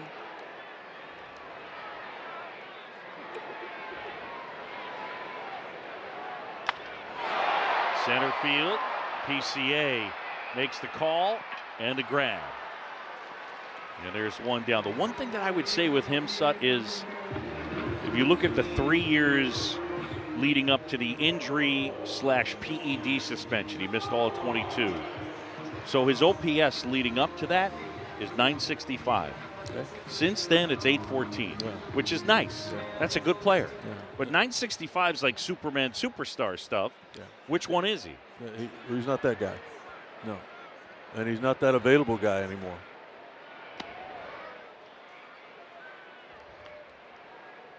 But when he's out there, he's healthy. He can defend. He can run. He's off to a great start this year for sure. Here's a rise.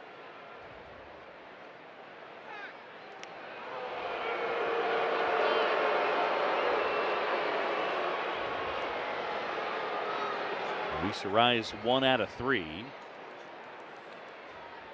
What a good crowd here. 41,562. Line drive, that's caught. Back to first, safe. Ooh. And Wade just got back in with his yellow oven mitt. Man, he had to make that turn on a dime because when that ball was hit, he took off. His thought was to get to third base. Ball was hit right at Dansby. I'm kind of amazed that he was able to stop like he did. There he is. And I mean, most of the time you try to stop that quick, you slide a little bit. And had that happened, he would have been out.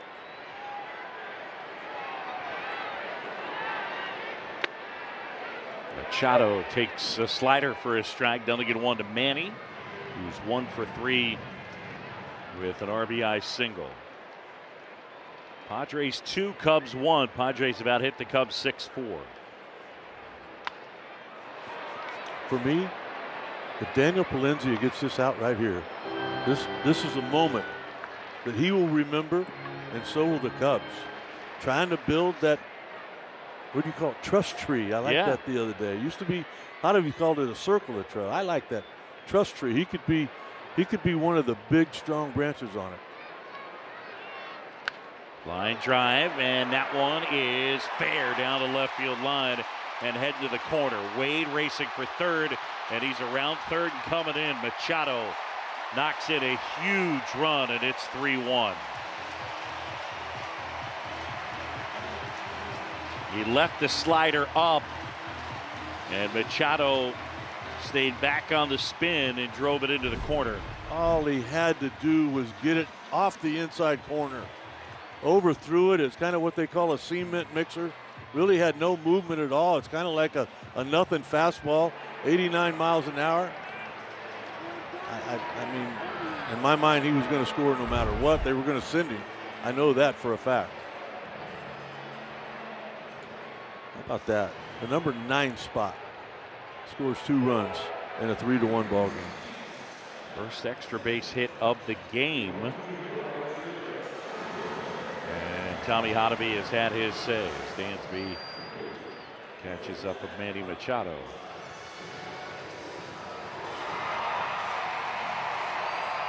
Well, the Padres have added on. It's 3-1.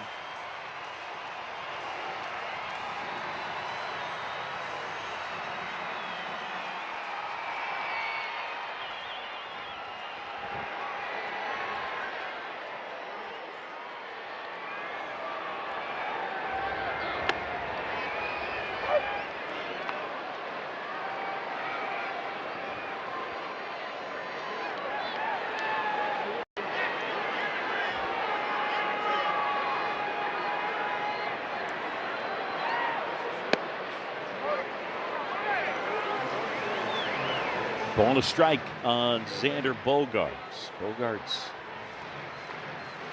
0 for 2 with a walk. Kind of the same old story for the Padres offensively. Tatis Machado with all the RBIs.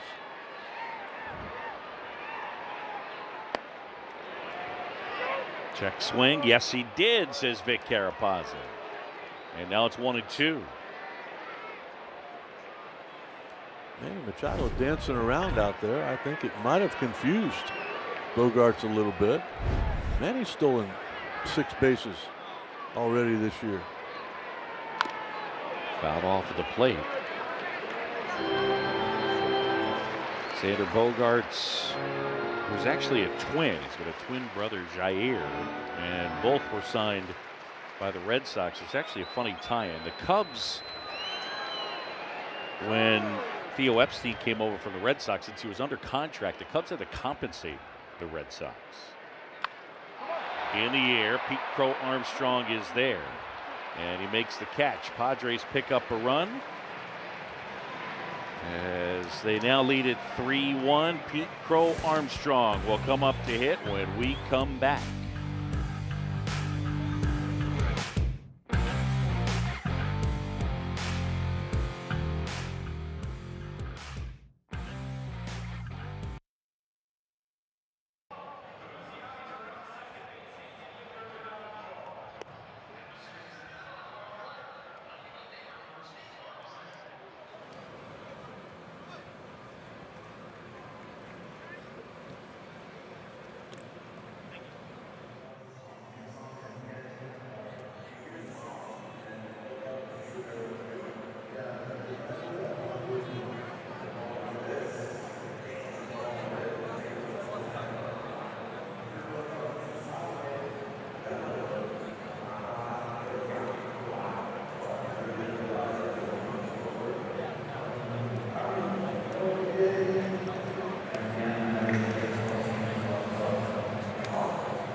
Game summary, and it is presented by Wintrust. Matthew Boyd, 5 1/3, 2 earnings. Right now he's on the hook for the loss. Nick Pivetta was excellent. 6 innings, 1 earned run, and Manny Machado with a couple of hits and a couple of runs batted in, and the Padres lead it as we go to the top of the 8th. New pitcher will be Wandy Peralta as he faces Pete Crow Armstrong.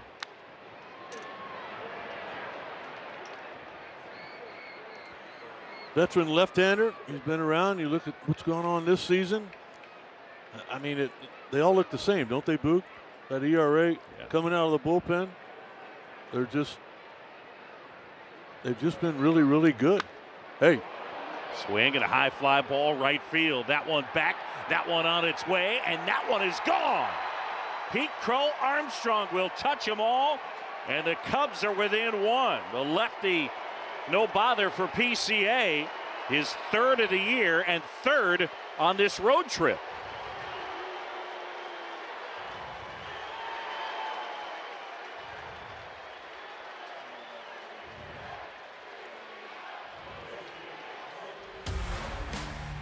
Just to look at him, I mean, you don't see a big, strong guy, but he is some kind of put together. We know about the defense. We know about the speed. This guy's going to hit 20 home runs, maybe this year.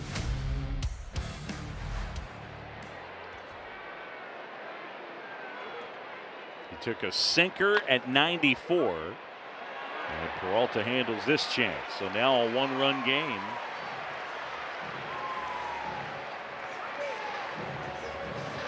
It's a pretty good road trip for Pete Crow Armstrong. 3 doubles, 3 homers, and a triple. And Justin Turner is going to hit now. I think this whole year started for PCA when in Tokyo they started chanting PCA. I mean, he didn't have much luck there. I think it was an 0 for 8. But he's turned all of that around.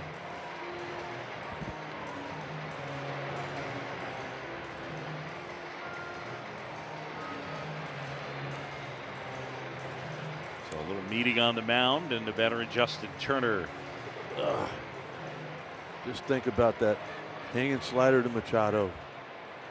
That insurance run, how big it is right now with that 3-2 lead. 5 outs to go. For PCA, by the way, his second career homer against the lefty.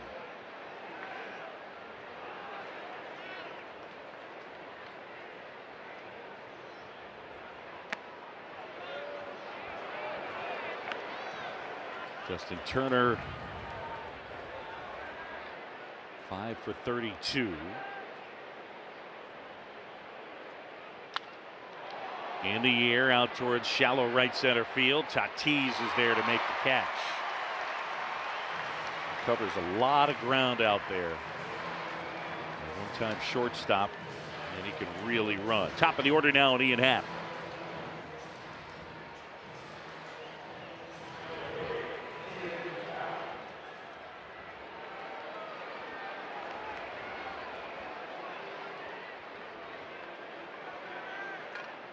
Swing and a miss.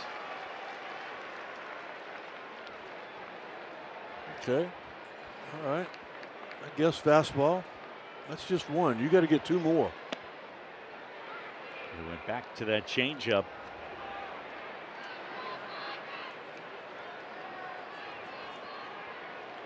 Happ turning around to hit right-handed here.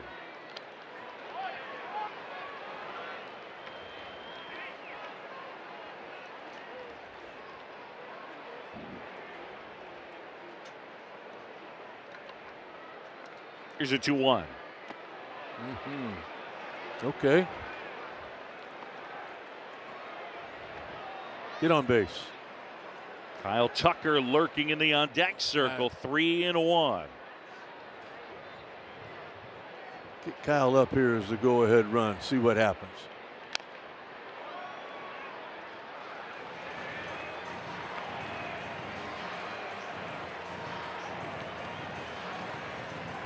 So now 3-2 on Happ.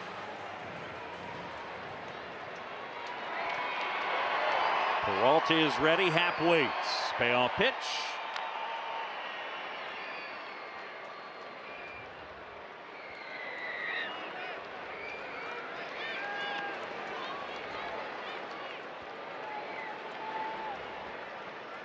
It's a Padre bullpen with a 1.46 ERA coming in, leading the majors.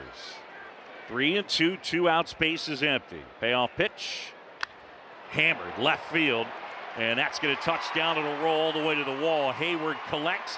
Happ racing for second, and Ian is in with a double. The tying run is in scoring position for Kyle Tucker.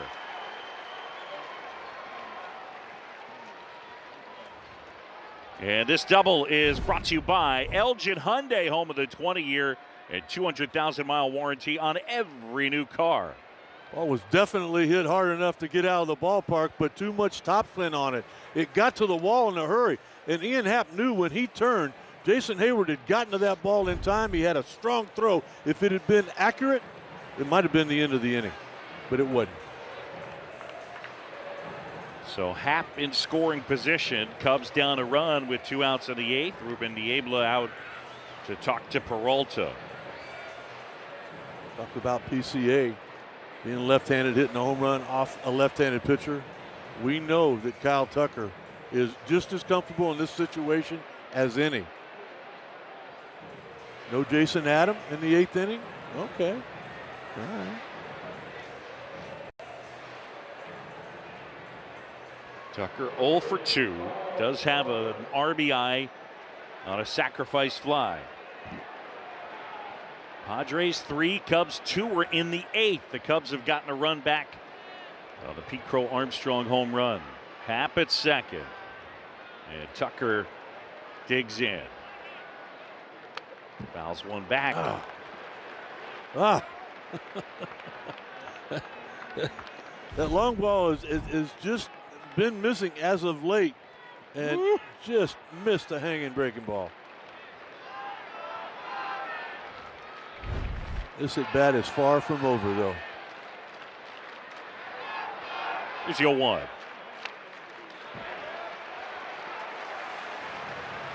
So now Tucker in an 0-2 hole. Got to try to play some defense and spoil.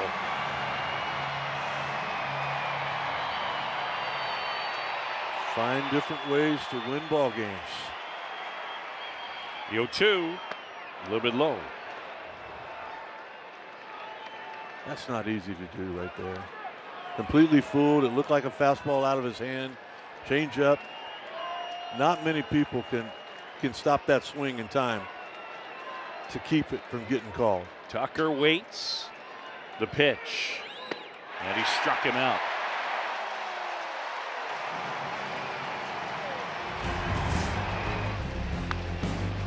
Pete Crow Armstrong, a red hot road trip, and the Cubs within 1.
Welcome back. Tomorrow, it's the season premiere of Road to Wrigley Live. It's presented by Prevagen. It features live look-ins at all the biggest moments of the Cubs minor league system. Don't miss it tomorrow at 6 p.m.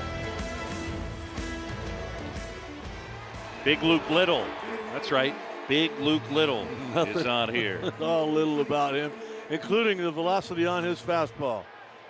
This big man could be a big, big piece of the bullpen if we can get him with those strikes. Facing Jason Hayward here.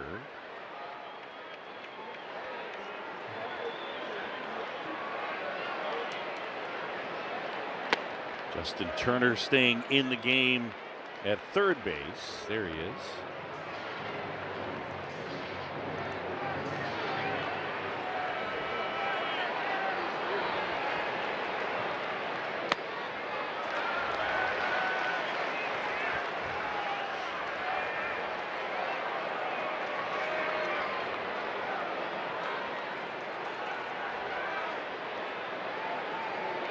Little comes set and the pitch. Yeah, that's through there for a strike. 96 with that heater. Do it again. Just play catch.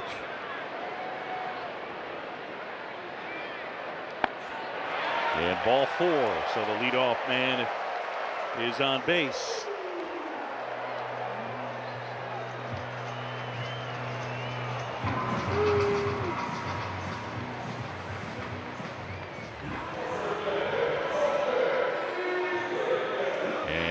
Jose Iglesias now.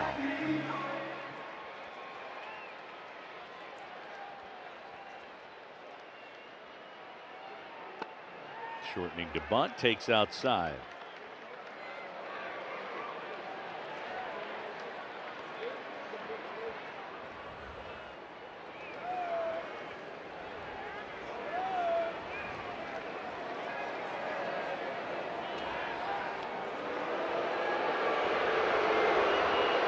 Come on, big man. Find that strike zone.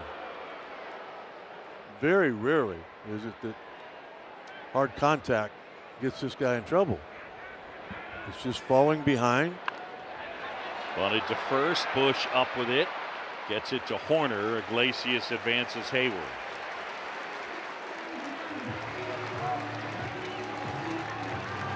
Sacrifice. And it'll go 3-4. And Gavin Sheets will come up to hit.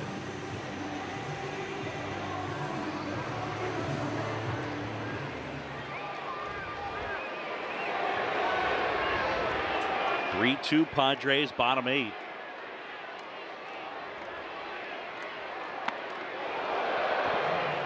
Heater up and in.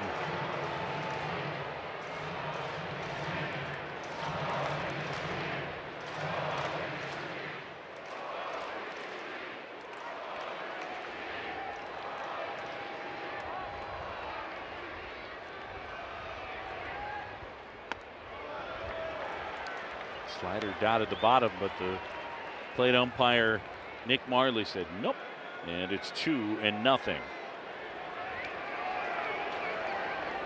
Hayward's at second. Cubs trail it 3-2.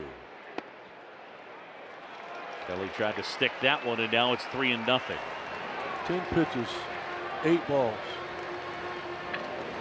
7 balls to the left-handed hitters that have been up here.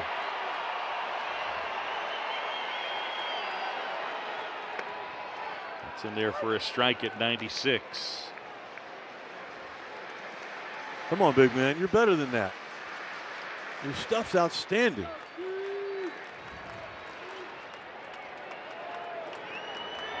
Little ready and a 3-1. And that is ball 4.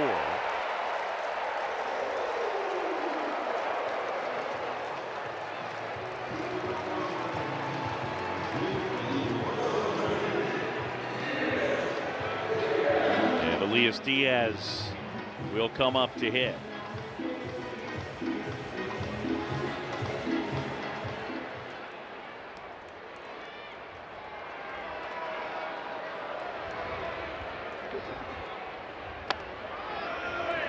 Ball 1 on the sweeper.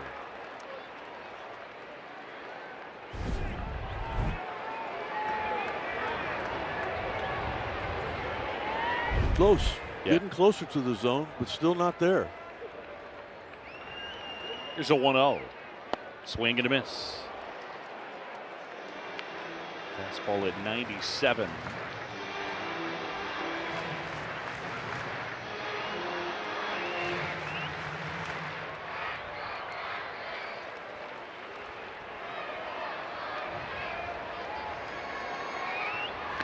Oh boy. Oh boy, what a play by Carson Kelly. Really good to be able to nab that one. I mean, he's setting up on the inside part of the plate.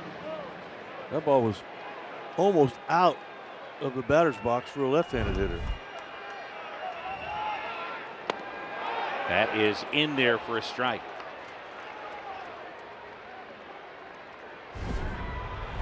This is what he's capable of. This is all the potential in the world.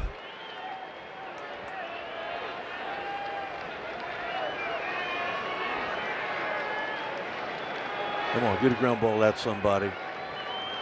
One pitch and clean up this mess. 2 on, 1 out. And it's tapped foul.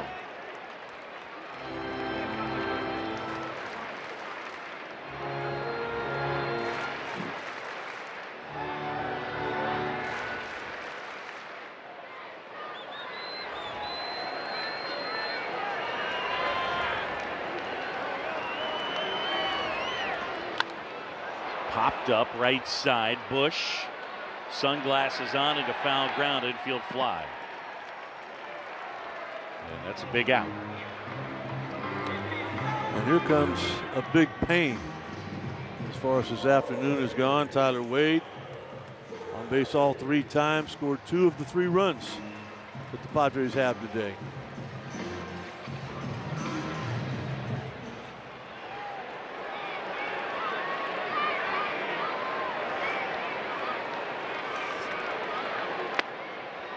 Pitch in for a strike. I don't have big plans tonight. That plane will wait on you guys. I don't mind extra innings. Got to get an out here. Got to get an out here. It took me a second there. Just you saying you didn't have big plans tonight.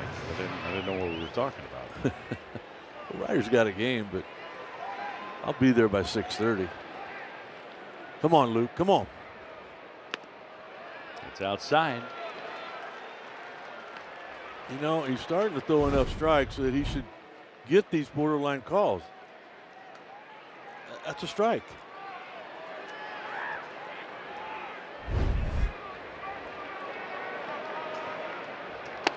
That's in there.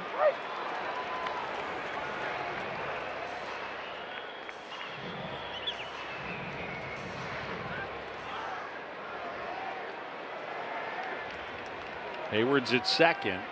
Sheets at first. The 2-2.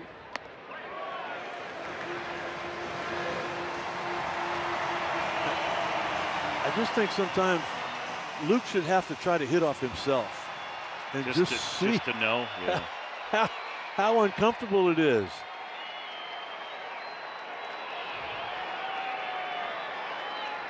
Yeah, he steps off. I think the crowd was loud for a moment there. One more ball, and this place is going. People are going to start standing because of Tatis in that on-deck circle. Get him right here. 3-2 miss. They're loaded, and here comes Tatis.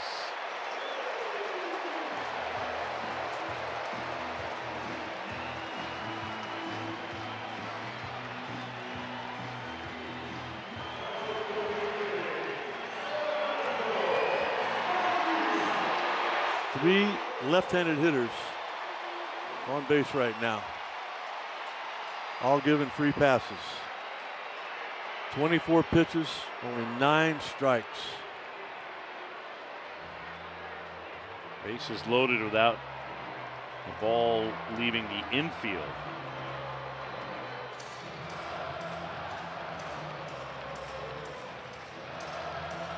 So Tatis here, 1 for 4.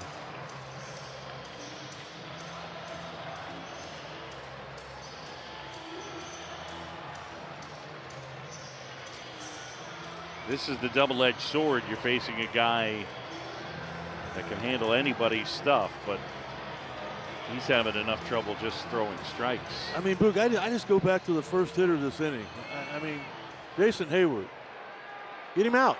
Get him out, and you don't have to deal with this here. But you gave him first base. Pitch outside.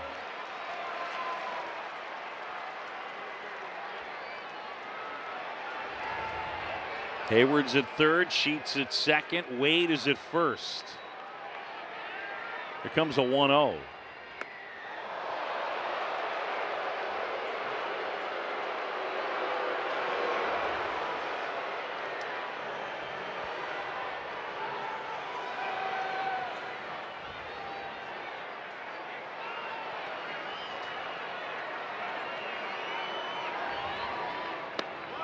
That's in for a strike.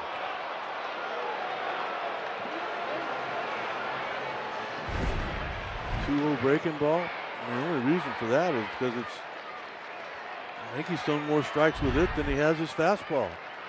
The 2-1. Another slider and another strike, and that might have been a little generous. I think that was ball 4.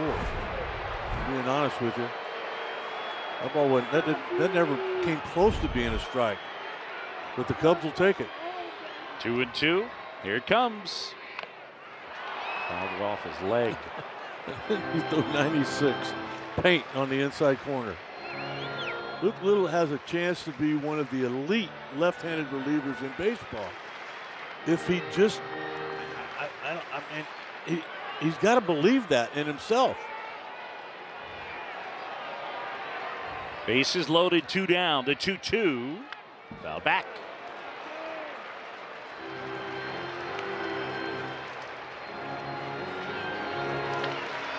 Even that wasn't a real Tatis Jr. swing.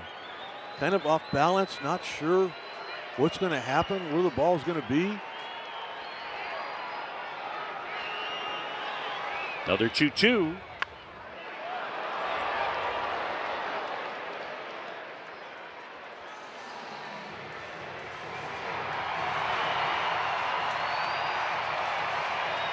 Padres lead it by a run.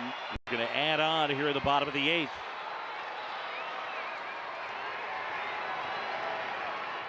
And fouled off again. Come on, big man. Come on, battling. Win this at bat.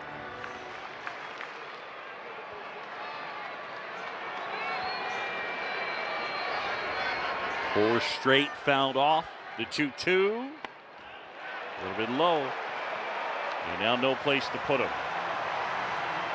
What should have been an easy inning can still end up okay if you can get this out. 3-2 is inside. It's ball 4. Fourth walk of the inning.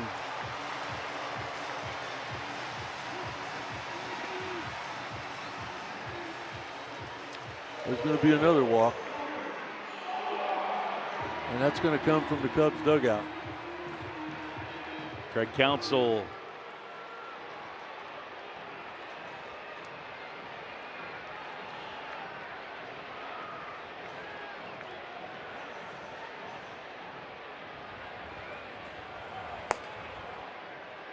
Ethan Roberts coming in.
New pitcher will be Ethan Roberts as Luke Little comes in and walks 4. And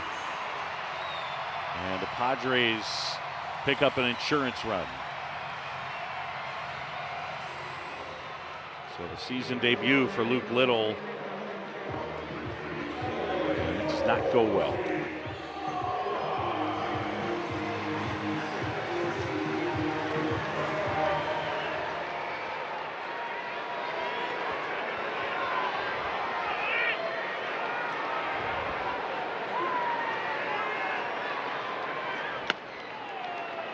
Pitch in for a strike. Well, it still could be a great road trip. It could still happen. Win 2 out of 3, win another series. It just got a whole lot tougher, though.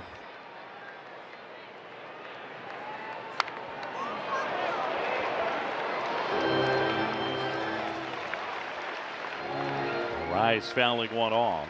Another great play in the stands.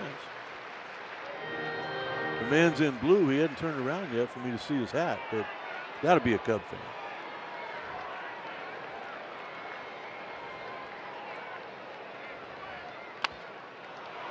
in the air. And that'll get off out of play. And you know, if this was a Savannah Banana ball game, a Cub fan catching that foul ball, the inning would be over. That's right. Have you seen the Bananas? I haven't seen them live. I mean, I've seen enough clips. It's awesome.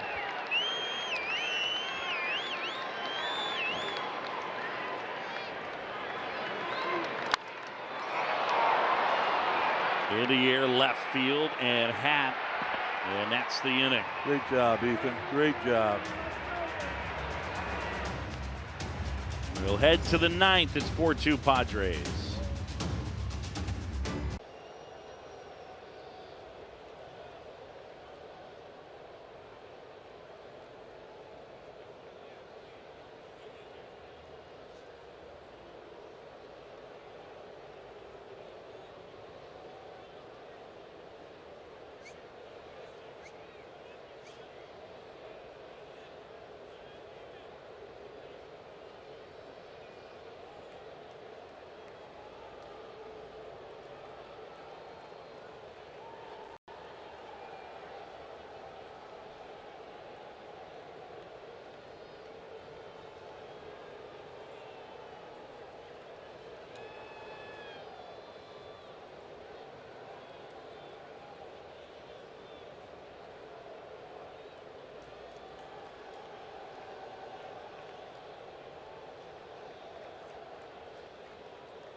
Let's check out the T-Mobile coverage cam as we take a look at Manny Machado and this big hit.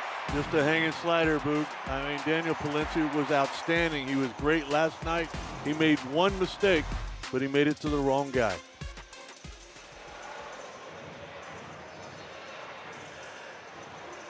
And here is Robert Suarez. There's that ERA again.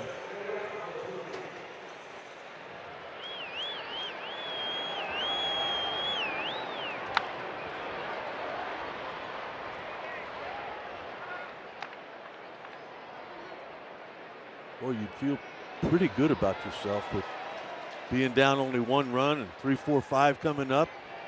Heart of the order for the Cubs. It's a lot more difficult. That's roped out towards center field. And the catch is made by Wade. Got a good jump on it. Say hit it pretty hard. You mentioned last night that Wade had not played much center field in his career. That was a pretty good jump. We can tell from here, and took the perfect route to run it down on the track. Man, day or night, the ball does not carry to the middle of the field here.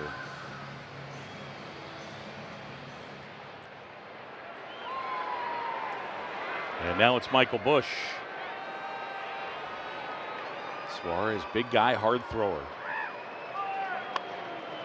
And Busch thinking about a bunt and popped it foul. That's thinking about the game of baseball. Machado was playing the shortstop position, which he came to the big leagues as. I mean, anything that would put a grass stain on that baseball would have been a base hit.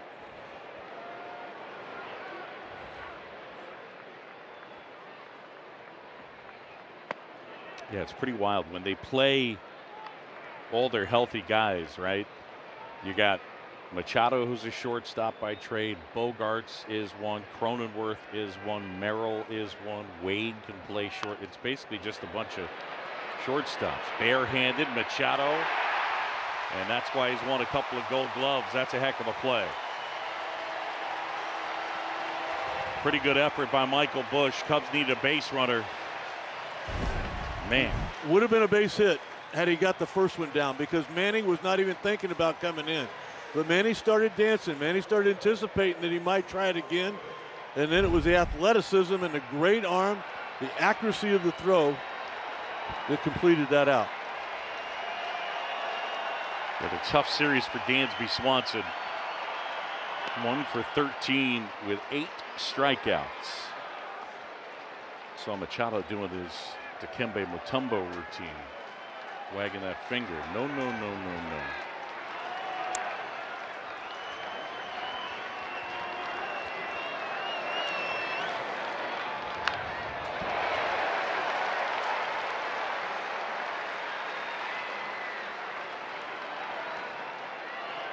Well, the Cubs a team normally that ends up accepting walks, but it's been the Cubs pitching helping out the Padre hitting. On the ground to short, Bogarts. And that'll do it. The Padres winning here today and take 2 of 3. Our toast of the game is brought to you by Benny's Beverage Depot. If you can't find it at Benny's, it's probably not worth drinking. And Manny Machado did it at the plate, and then in the late stages did it in the field. But had an RBI single and then the big RBI double into the corner. It was kind of a gift today, kind of like Monday night was. The 4 runs scored by the Padres, 3 of them were base on balls. But you know what? I mean, it could have been a great road trip. It ends up still being a good road trip. You go 3-3 against the Dodgers and the Padres. You head home with an off day. Yeah, you can't be upset. If you can't find it at Benny's, it's probably not worth drinking. Yeah, not a bad road trip indeed. You go 3-3, and the Cubs 12-9 to begin the year. Their April schedule, the hardest schedule any team any month. And doing a pretty good job hanging in there. So they fall short here in this one. It's an off day tomorrow, and they will head home. Suddy, good to be with you. Great to see you, partner. Love you. You know it. For Rick Sutcliffe, Taylor McGregor, and our entire crew, I'm John Shelby.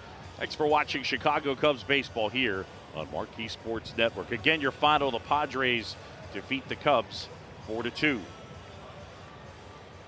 Tomorrow an off day for the Cubs, but action picks back up on Friday as the Cubs welcome the Diamondbacks to Wrigley Field, and coverage begins at noon. Up next, post-game live, Cole Wright and Elise Menaker. Cole, take it away. Thank you very much, Boog, Sut, and not the outcome the boys were looking for today. Their first drop series on American soil. Yeah, they had their chances. It's tough because in some of these losses, they're so close to maybe overcoming the defeat, but not today. Got to strike while the iron is hot. We'll tell you how it all went down right around the corner. Cubs post-game live. We're firing back in a flash.